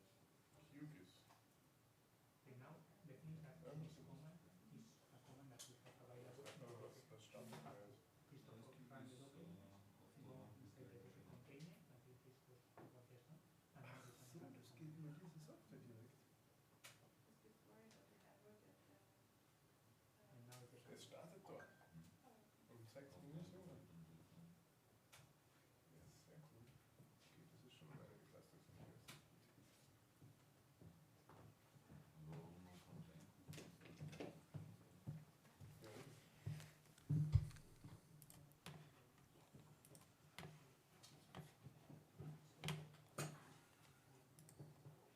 So this is the VM just to visualize the results. I'm going to open everything here. I have still running the command line for the Sentinel-2 chain detection, but in the other VM, I'm going to open all the outputs that I have from the Sentinel-1 processing. I'm going to open just to show you Sentinel-2. Okay.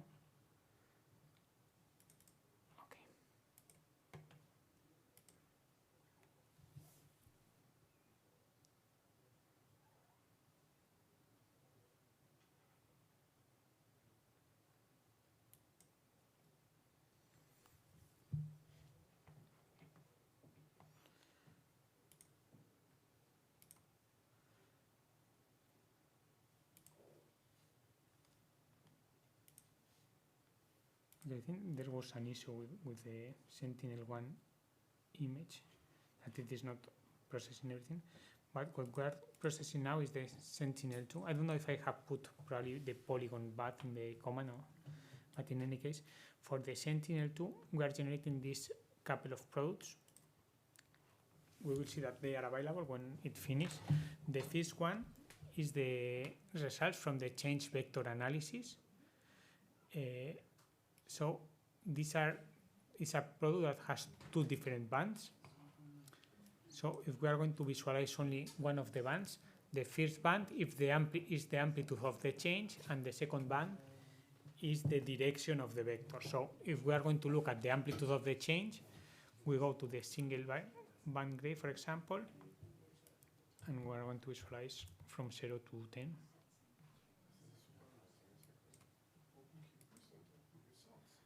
Okay, so basically these are the results of the change. So the higher the value, higher the change. So basically we can see here in the white colors the area that has been affected by the flooding. And the thing is that what we can do here is, okay, we can select a thresholding, we can do more complex analysis and perhaps use time series and so on.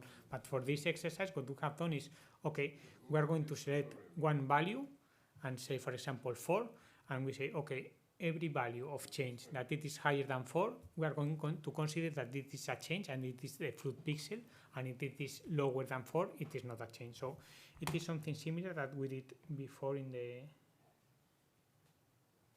here.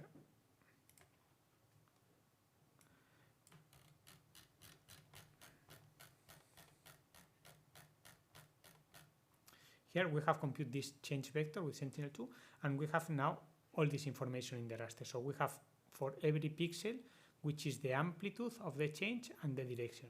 We are not just looking to the amplitude, and we are going to say, okay, I'm going to select my threshold and say, okay, everything that it is outside this, so it has an amplitude of change higher than this, it is going to be changed. If not, I'm going to consider that it is not a relevant change. So we have to select this threshold to classify this.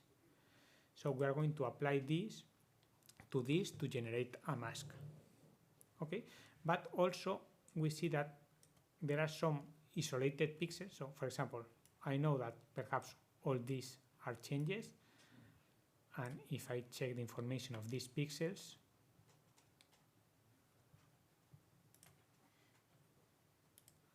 I see here, for example, a value of 6 in the amplitude. I see here a change of 7.8, so this is a change. And I have also, and this is all the area that has been flooded, but we have also some isolated pixels here that there are probably not flooded pixels, that it is something that, okay, because there are some changes in the terrain or whatever, we have some changes in this, but these are not the changes that I am monitoring. So for doing that, what we are going to do is,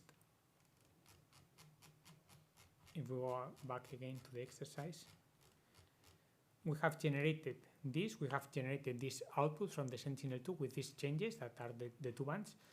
And for the Sentinel-2 change detection, this is something like this, what we can visualize. I have just changed here the color representation in QGIS. But what we are going to do is post-process the results. So first of all is we are going to apply a tool that it is GDAL-CF, that it is going to allow us to remove the raster polygons that are smaller than a provided threshold. So I'm going to remove these isolated pixels that I don't want in my final flood mask. So for doing that, I can just run this command here. I'm going to check if it has finished the original processing. It is on it.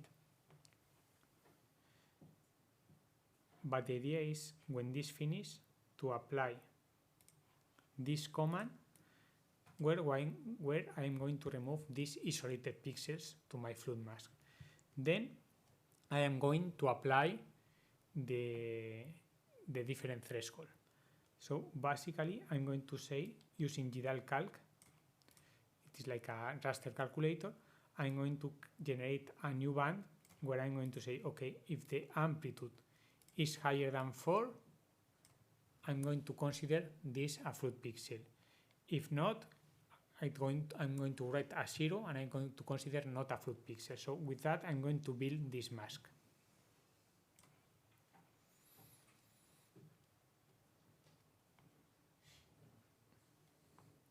And then what I'm going to do is, when I have already this mask, I'm going to polygonize it to generate, instead of working with a raster, to generate a shape file.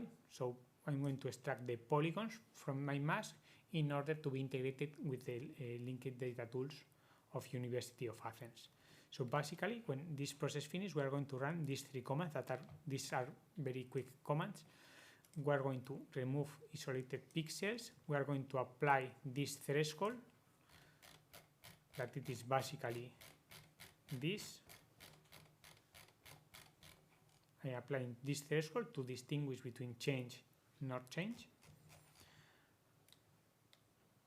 And finally, to vectorize the result in order to obtain the mask in shapefile format.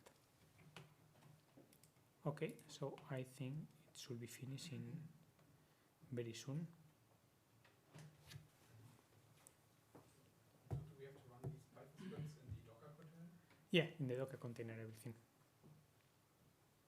It's in the Docker container because, in fact, the interesting of this is that we have put all these tools in a Docker in order to facilitate the job. So, for example, the virtual machine that they are providing to us for making this processing, there are virtual machines that we have only worried that they have the input data and Docker installed. So we don't have to install anything. We don't have to install GDAL. We don't have to install QGIS. We don't have to install.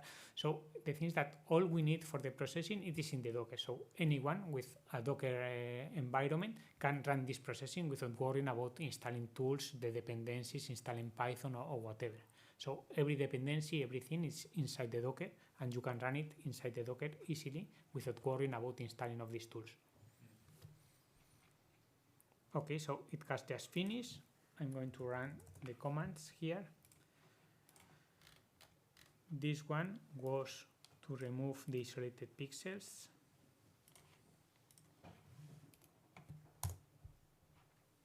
Quite fast.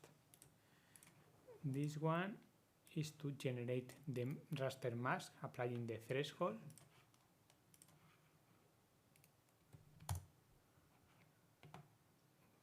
Done. And this one is to vectorize the raster file to generate this shape file. And when we do that, we can open the result. This will be a layer. In this case, this is a vector layer. That is the fluid mask.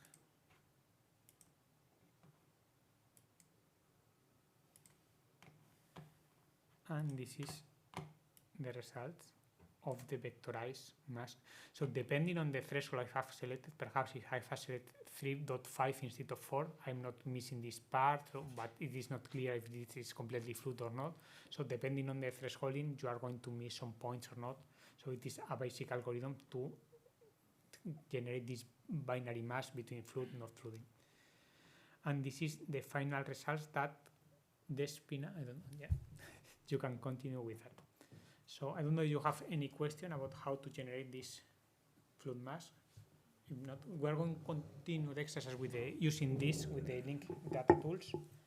And if you have any question, we can solve it later. Actually, if there are no more questions, thank you, Omar. So we will start at the step that Omar stopped. So let's see again a bit the shape file that was created, including vector data about the area. You can see it here. So this is the area that we are talking about, and these are the information, sorry.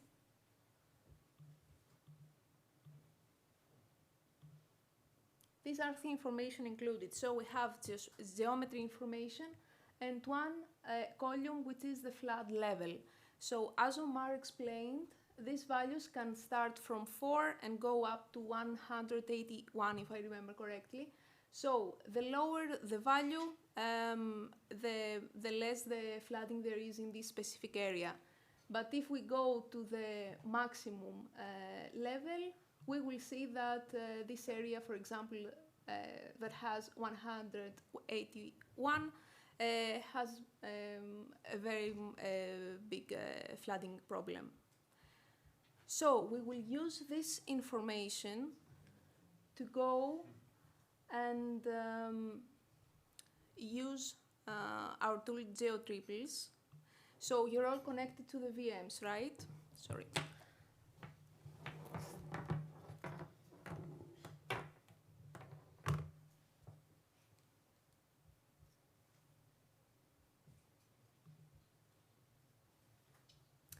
So I cannot see my screen a bit. Just a moment, please.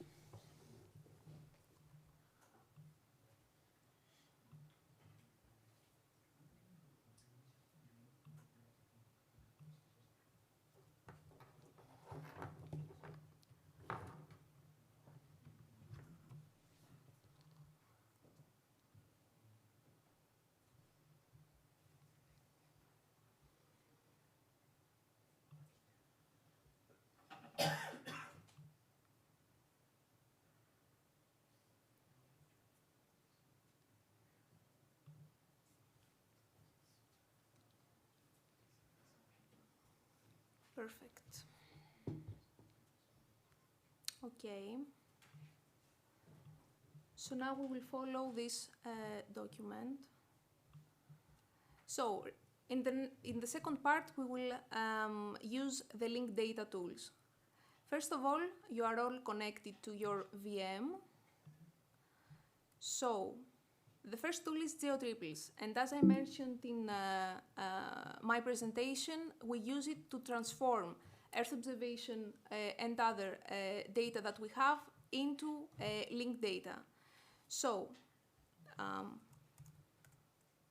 as you can see here, you will not need to run these commands because it's already created here so that we can save some time and continue to the endpoint, the Strabon endpoints and the queries that we prepared.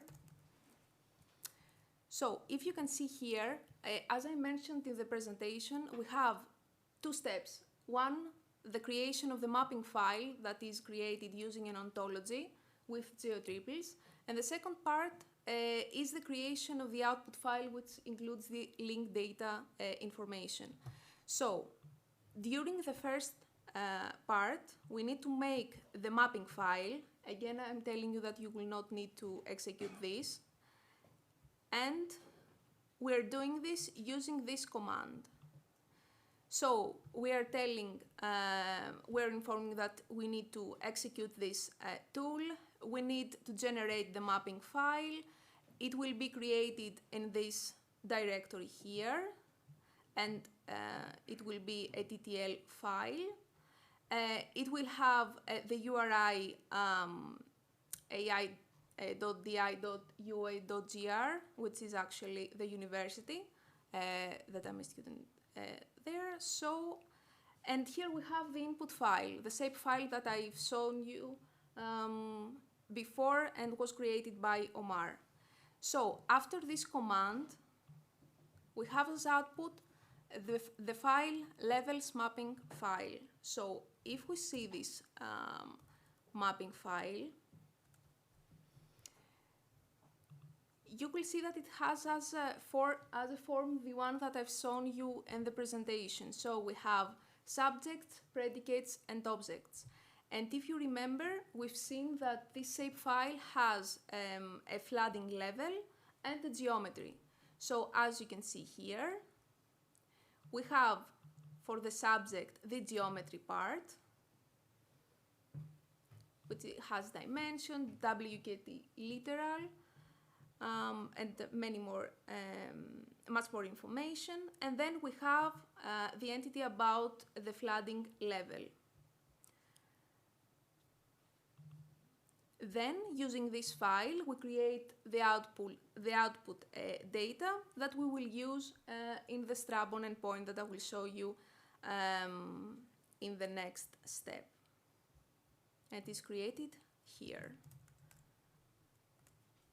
It is this file that has NT at the end. Okay. So now we need to connect. We need to see that we are okay with our Docker, which includes the link data tools that we will use. And to do this, we will need to go to the first directory using cd, and then we will need to stop the Docker. This is the BiDS container. In some VMs, it is already running, so in order to be sure, we will need to stop it, and then we will need to start it. So please do that in your VMs.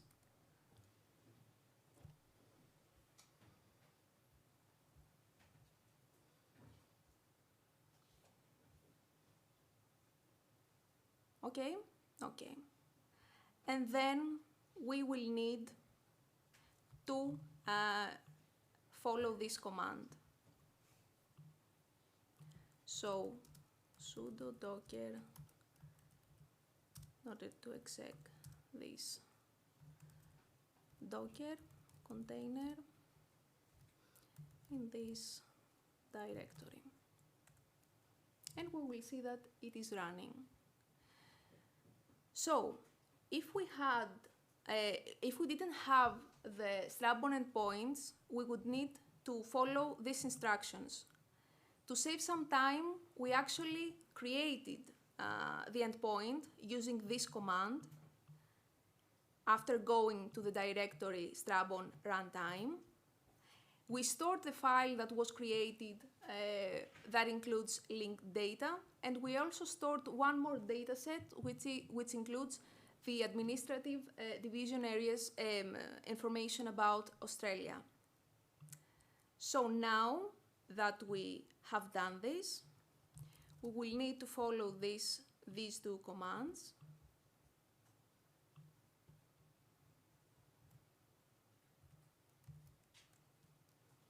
In order to start the Strabon tool.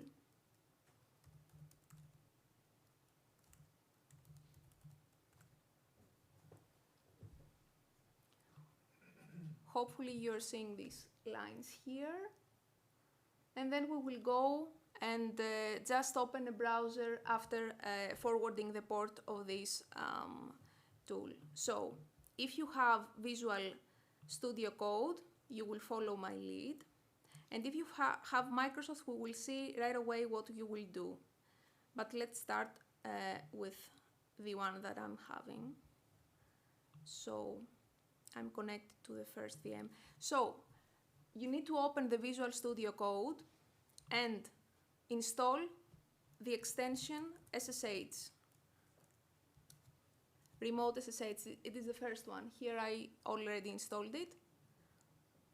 And if you do this, it will take just 2 seconds. You will need to go to the left side, bottom left side, and open the remote window. I will need to connect to my VM, which is this one.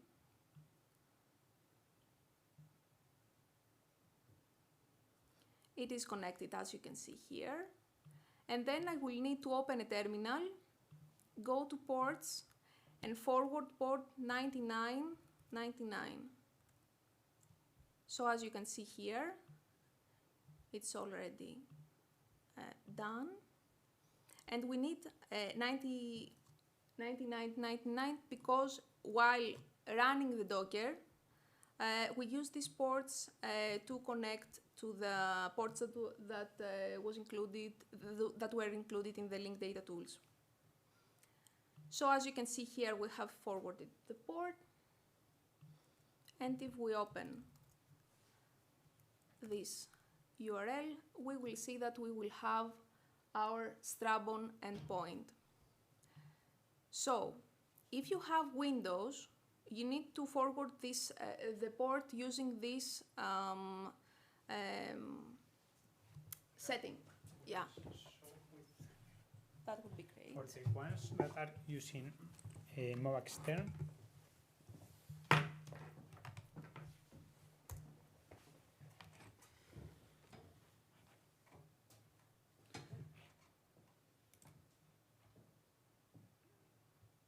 you have to go here to tunneling,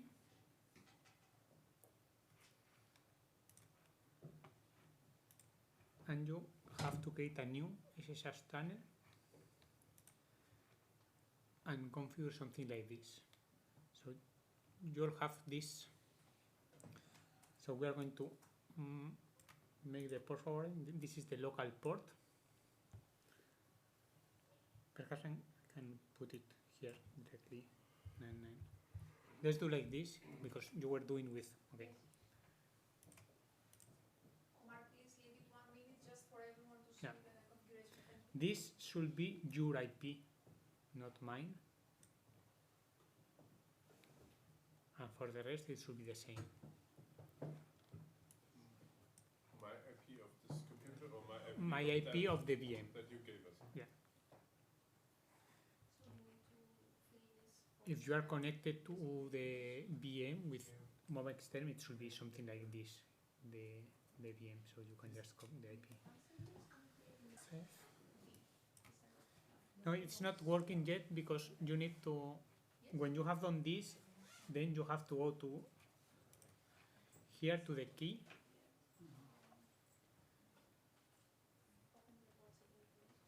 Despina, it is missing the part of the private key. Okay, you need to add your private key. So when you have done this, you should have something like this. Then here in the key, you have to select the shared PEM or that we have defined before, the private key. And when it is done, you can start the tunneling. So you just click here, and now if you go to a browser and you type localhost,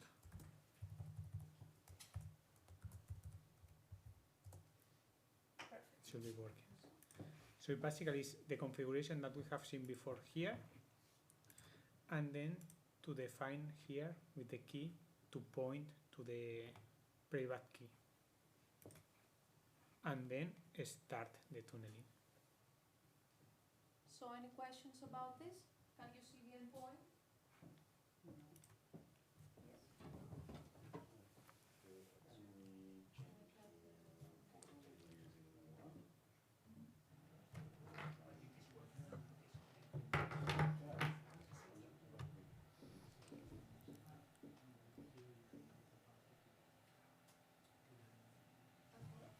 So we will continue with the tutorial. Please, if you haven't configured this, we will follow the steps later, but now let's see the queries that we can pose to the Strabo endpoint and then how we can visualize them. So we can start with our first query, which is about this specific question. Retrieve the amount of areas that have each flooding level. So we need to select the flooding level and the count of the areas that have this flooding level and their specific geometry. We will group them in order to have them as the whole amount of the areas. And if we pose this in our endpoint,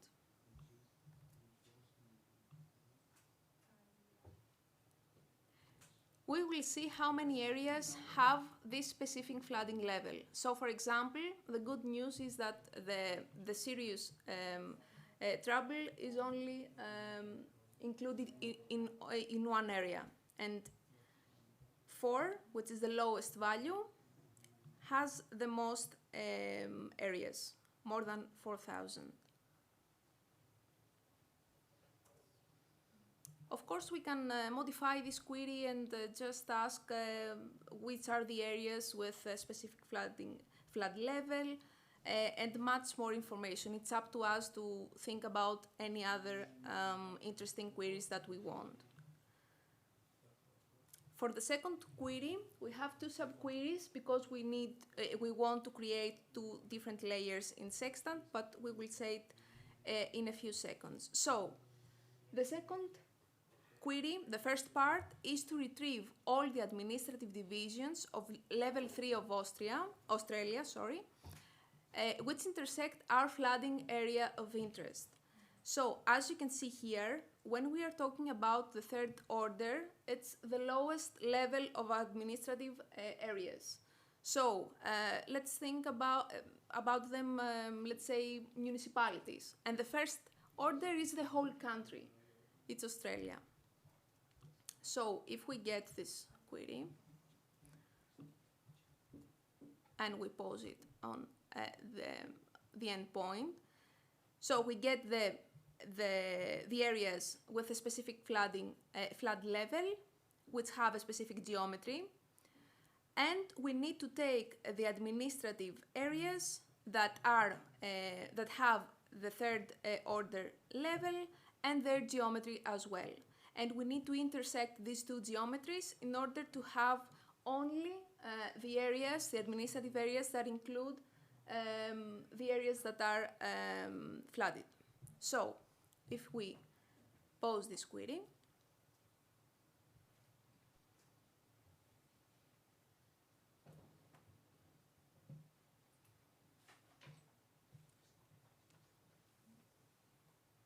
it takes some seconds.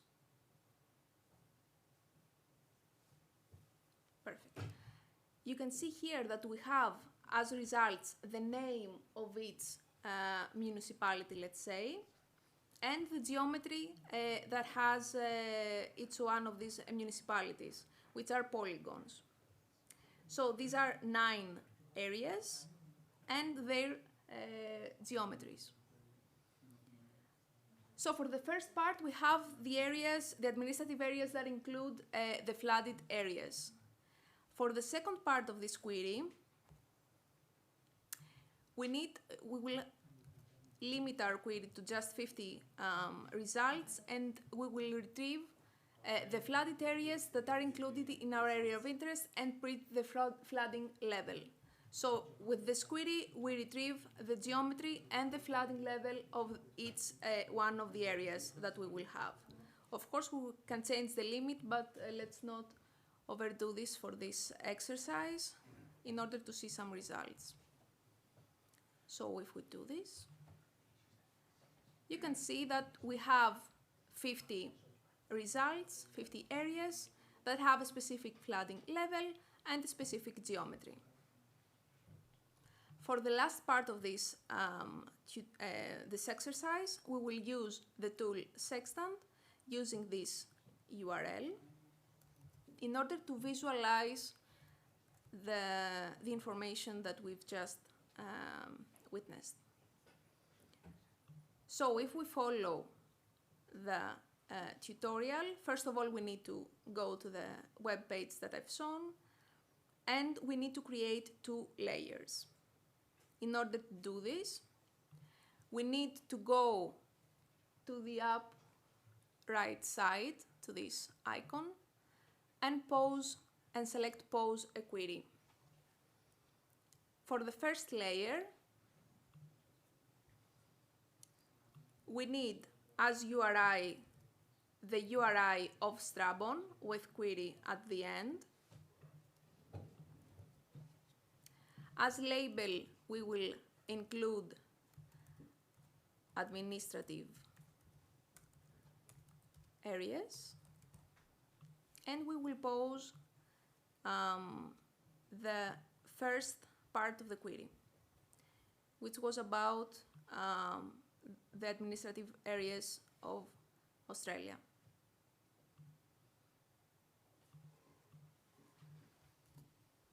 So Sparkle endpoint, localhost 88 Strabon query, administrative areas, the layer's name, and the query. And if we pause this,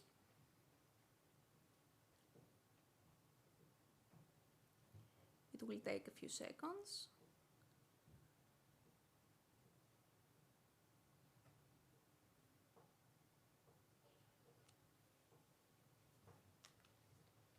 And at the end, we will see in our map the administrative divisions that include the flooded areas. So as you can see here, this is the layer, the administrative areas that we created.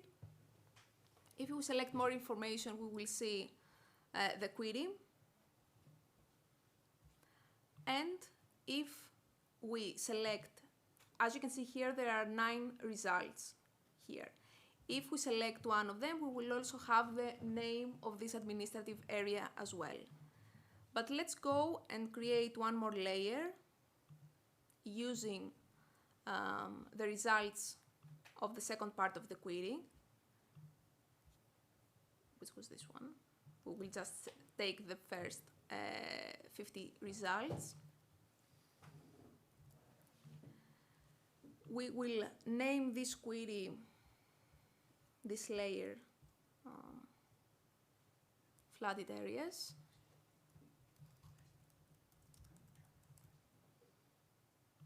And we will use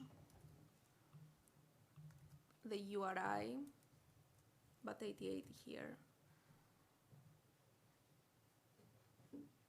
Okay.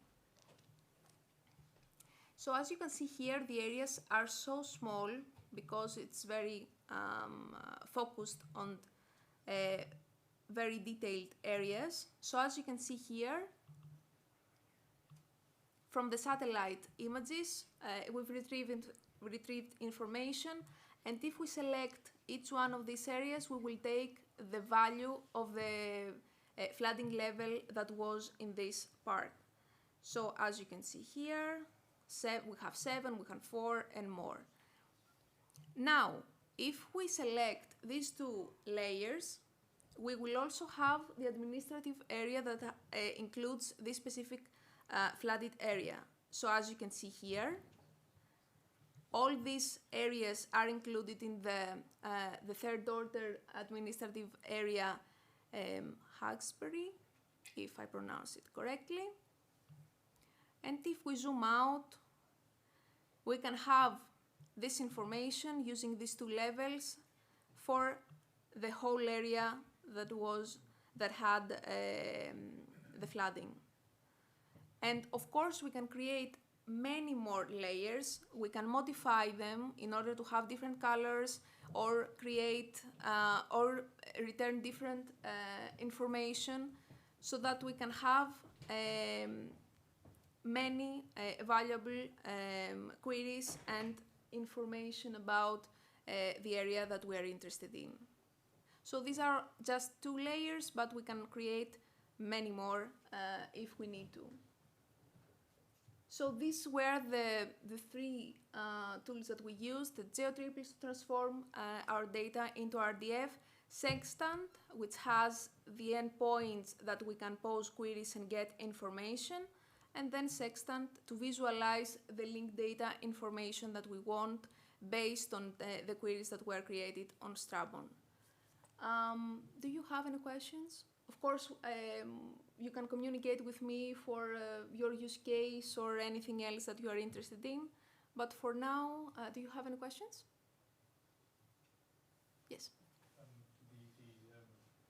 The Strabon query that we gave did show the results on the website there. What is the original protocol that was used from Sextant? I mean, it's not HTML, isn't it? Is it JSON or what is the I think it's JSON. This is not my tool, so I'm not very, I'm not sure, but I can ask the creator and let you know what is actually the protocol. So, for the second part of the tutorial, Giulio will present. Okay, all right. So, okay, here we are at the third and last part of the tutorial of today, crop type classification. So what we are going to do is to connect once again to the WEMS, and we can do that just by opening a terminal or your command prompt if you are on Windows, and you can just write there SSH -I, and you specify the path where your key is stored, so where you downloaded the key. I have it stored under my SSH keys, and then you can just write your user at the remote IP you had at the beginning of the demo. So in my case, it's the following. So here you can now connect, and you are directly on the VM. So I'll put that here, and here, I'm sorry for that. Oh, come on. Okay, so now you can just check if everything is there. So you have agriculture tutorial and exercise, and you can start directly the container using the string you have on the tutorial PDF that was shared with you. So you just write sudo docker run, and you run the Docker with a name and a host name. Then you run it interactively with a remove in order to clean right after, and we are just exposing the port 8888. So here, finally, the Docker is up and running. It should at least.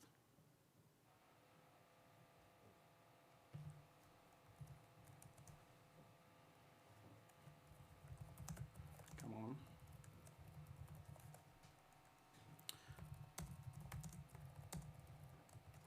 Come on.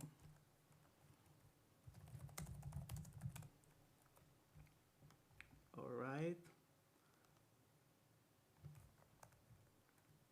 So that's actually funny.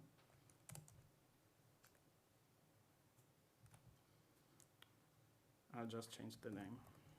No problem at all. I don't know why it isn't answering. Anyway, we can open up another.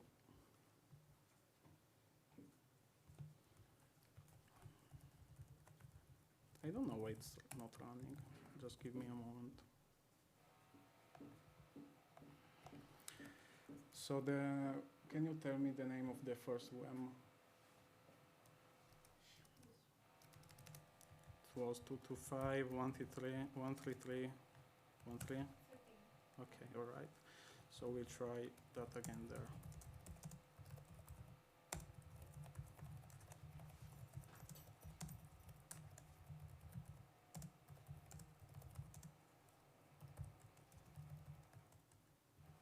Okay.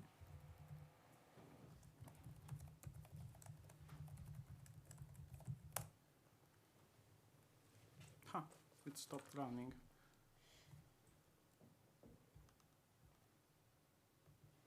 That's not great.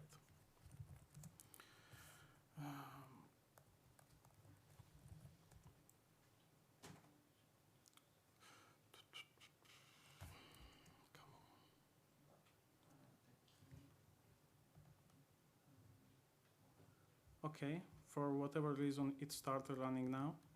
So here we have the Docker system that is running. Probably it was just slow.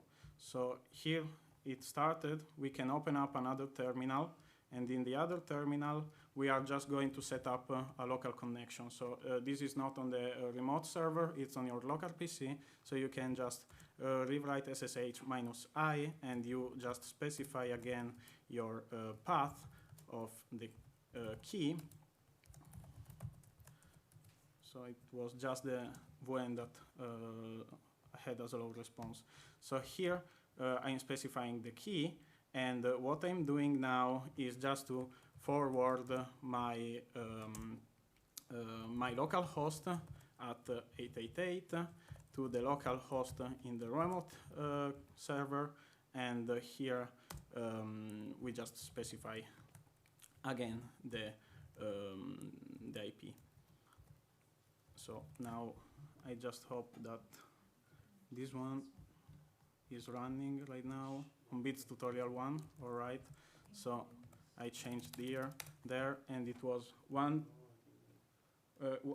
Despina, it was 1. 33, 13. Okay, So now I just opened a local connection. I can go on my browser there, and you can go on your local browser and just copy here the link it tells you. So the second link here. I just copy it.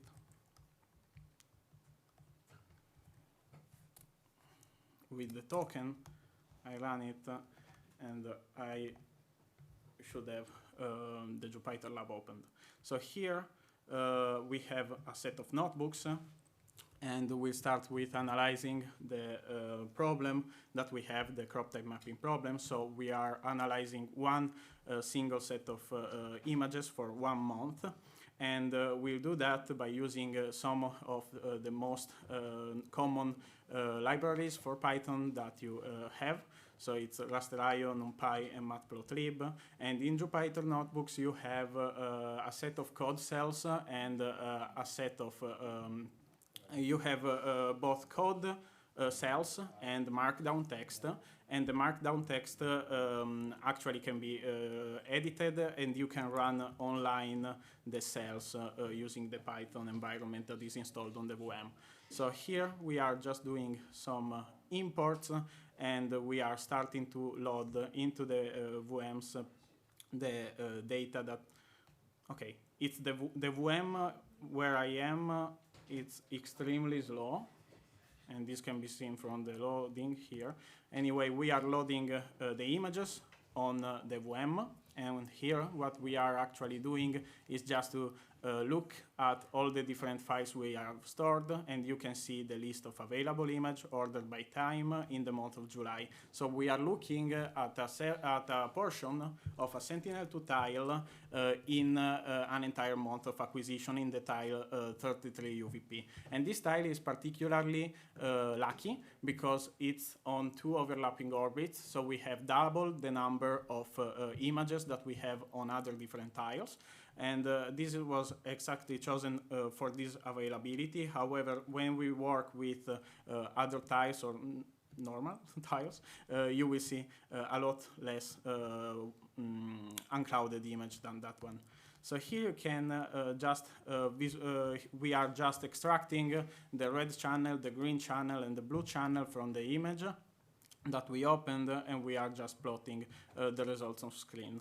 And the VM is not helping at all because it's extremely slow, but we are just normalizing by 3558, which is the digital number that is given by Sentinel by Copernicus to preview the true color image in L1C products.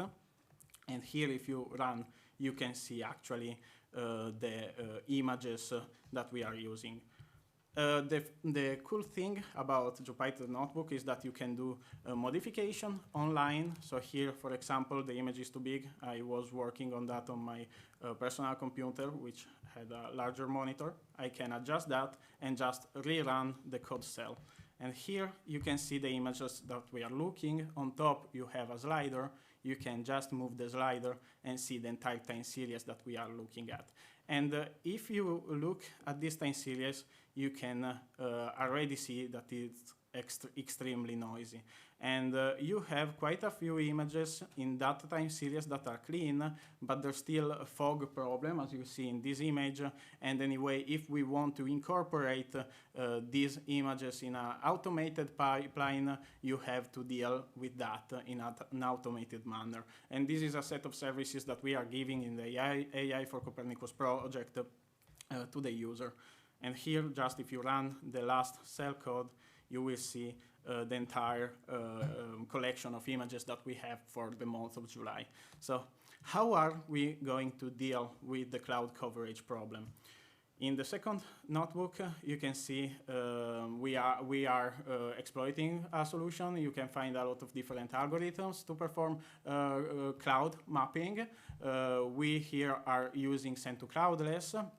There are other common algorithms. So for example, you have fmask, and you can rely on them in order to detect the clouds and incorporate such algorithm in your application. So what are we doing here is just the list of import, where we import also send to cloudless.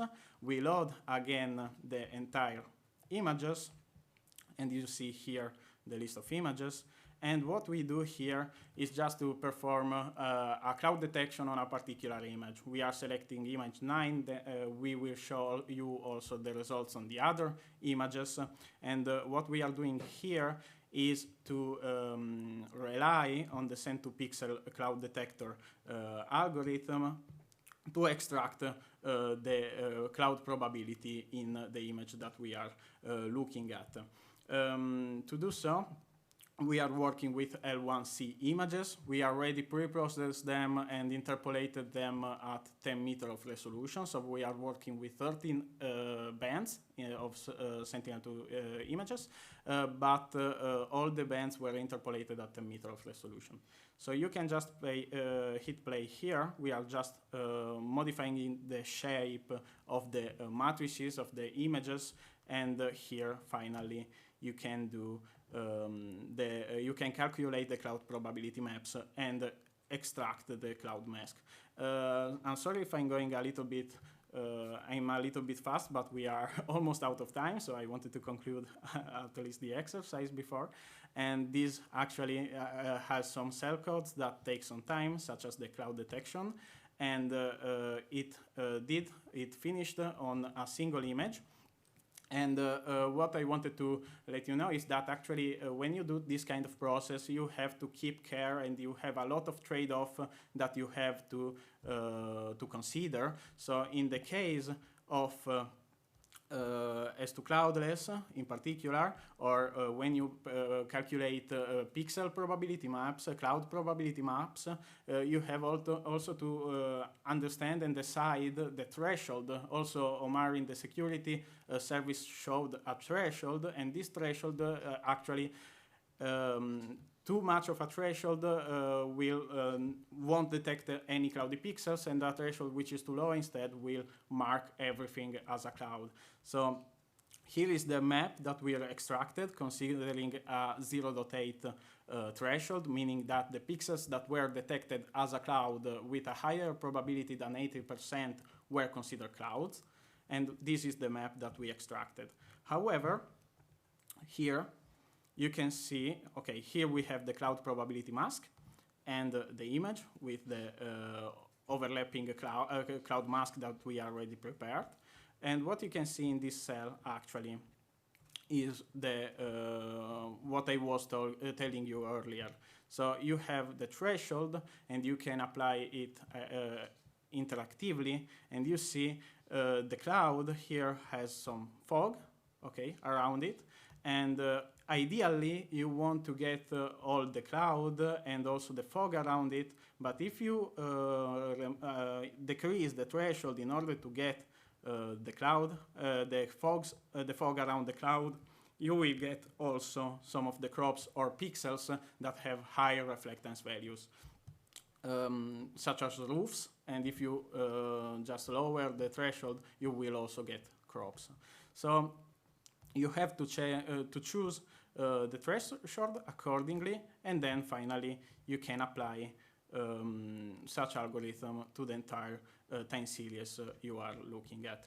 And this is exactly what we are seeing here, still too big. So this should be fine. And here you can see the entire time series you saw before, which is masked. The probability that we applied here is 0.6 as threshold, meaning that the pixels that have a higher probability than 60% were detected as clouds. So now we have the masks, and we can finally perform the monthly composite. So we are going to homogenize the temporal sampling in our time series. And to do so, we just rely on raster.io and NumPy and the cloud maps that we already prepared. So here it's the same of before. We are just loading the images We are doing that online for the tutorial for one particular month, which is the one you saw earlier. We are loading the cloud masks and the Sentinel-2 images. So what you can see here is the stack version of the cloud mask. So we have 10 series, which are the images available in the month of July. We have 1,000 rows and 1,000 columns. We have the shape of the stacked Sentinel-2 images. So we have, again, the time step. We have, this time, the spectral bands, which are 14, and the height and the width. And we are here masking the pixels.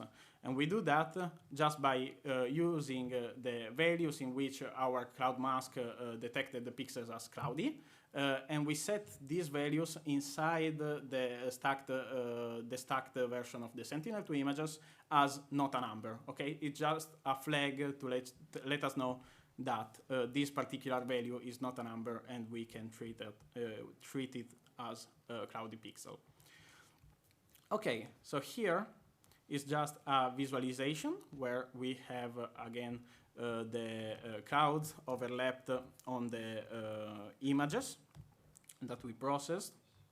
And so what you can see here, what actually is not in black. In black we have the not a number pixels.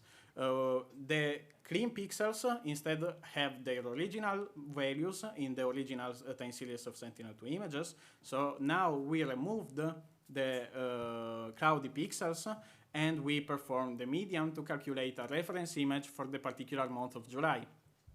So what we can do now is to perform the median. Then the median essentially is taking all the clean pixels within the time series in a particular location of the image. It's ordering them, and then it's extracting the median value. If we remove the clouds, obviously, we are removing the outliers, which are related to the clouds, and it's more easy to extract a clean pixel. There are a lot of different ways in which you can actually calculate homogeneous time steps on a time series. You can use interpolation, you can use regression methods, you can use composite, but instead of doing the medians per pixel, you do that by spectral signature, meaning that actually you are extracting a pure spectral signature, an existing spectral signature, or you can also enlarge the time window in which you are performing the monthly composite if you don't have clean pixels. So here we are considering a per band monthly composite approach, and you can just run the following code, and the monthly composite that we have as output is the following one. So we have a perfectly clean image, and we can extract this monthly composite for each month in the time series. Some pixels here are black, and this is because it found not a number value on each image available, meaning that all the pixels were recorded as cloudy pixels, but in our case it's not important because we are focusing on crop type mapping, and usually they are related to urban zones or pixel with high reflectance values. So now we have our monthly composite time series, and we can start to perform the classification. So here we are again importing all the libraries that we are going to use. Just ignore the warning. We are working on CPUs just for this tutorial. The network obviously in the project is made available for GPU and parallel training. We are defining just the legend and the class names. And here is the architecture that we are going to use. I won't spend much time here because I'll talk about the LSTMs while the model is performing the inference. So I'll go back to it. So here we are loading the pre-trained architecture, and we are once again loading this time the monthly composites. So here you can see we are taking an agronomic year ranging from September 2017 to August 2018, and we are classifying this time series of monthly composite. because usually the agronomical year starts and ends in those dates. So here we are just downloading a mask which tells us which pixels are cultivated and which not. There are a lot available. Here we are using the Invecos maps just to mask the non-agricultural pixels. We are doing that, and then we are just normalizing the images according to the training we did of the architecture. Finally, we can move to the actual inference. And here we are just rearranging the data in order to feed it to the network, and then we are performing the classification. And here it actually is classifying the data online. So I'll just talk to you for 4 minutes, I suppose, and I'll take that time window to explain you how the LSTM work. So long short-term memory neural networks are essentially an evolution of recurrent neural networks. Recurrent neural networks had a big problem, which is the problem related to the vanishing gradient, which means that when we consider long time series of images, we tend to forget the earliest occurrences of the time series. And in order to solve this kind of problem, the LSTM proposed an ingenious way of using something called gates. So they use input gates, output gates, forget gates, which are just gates that block or allow the information to go through the network. So we have a cell state, which represents the state of the network at that particular moment. We have a hidden state, and then we have a set of gates that doesn't let the information of the input to go through the network and to the cell state. So we have the input gate, the output gate, and the forget gate. The input stops the input time step to go through. The output decides how much will go through. The forget gate instead decides how much information will be forgotten from what we already know. And by doing so, we are actually able to learn long-term relationship within the time window the time series that we are analyzing. These, however, require a lot to be trained, and that's why in the project we are giving also pre-trained version of this architecture, which are already trained on agricultural data set and can be used as feature extractor and then fine-tuned on the different problem that you are watching or trying to solve. So I think I was faster than 4 minutes, so I'll just you a little bit more about that. This kind of architecture also can have been used in natural language processing. You can use it to predict values. So for example, if you are looking at NDVI series, you can use it also shifting with a shifting time window to detect the next NDVI value that you will have in the series, and you can also use it in financially. I don't support that. Anyway, here I think we are still earlier. So the output of the architecture will be the output of the softmax. So we have to convert it to the different classes, and this is what we are doing exactly here. And then we are just preparing the crop map, considering only the pixels that were considered agricultural pixels by the mask that we applied earlier. So, okay, so here is just a, yeah, sure. What is the accuracy of your model? We have the paper. It's called Time2 Crop. It's open access, and if you are interested, it's there. We can use your pre-trained model. Right now, it's not publicly available, but the dataset is fully open. So the dataset is there. and just write an email to me and my professor. You can find the service on the website, and we can arrange and we can give you the pre-trained model with no problem. But just to keep track of who is using what. Okay, all right. May I just the last one? I'm curious about if you have one pixel in composite where the value is none. What is the output? That value is changed to 0, Okay. and we did some tests, and it doesn't affect too much. What we believe is that actually the LSTM is able to actually understand that this is a pixel that is not useful. But you know, deep learning architecture works in mysterious ways. So it seems it's working, and it worked when we mapped the new basin. But I can't answer to that for sure. I mean. So now again, this is just performing the argmax, and finally it did it.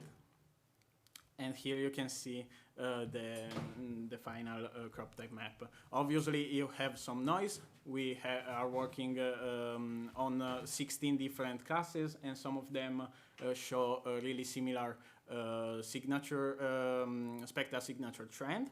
In particular, we have Tritical, we have Rye. Tritical is a hybrid version of Rye. Their spectral signature is really similar, and you can see it in some of the crops. But still, we are working on single pixels, and you can see actually that the map is already quite good. But we can do it, make it better, and we can do it via post-processing. So we are post-processing it.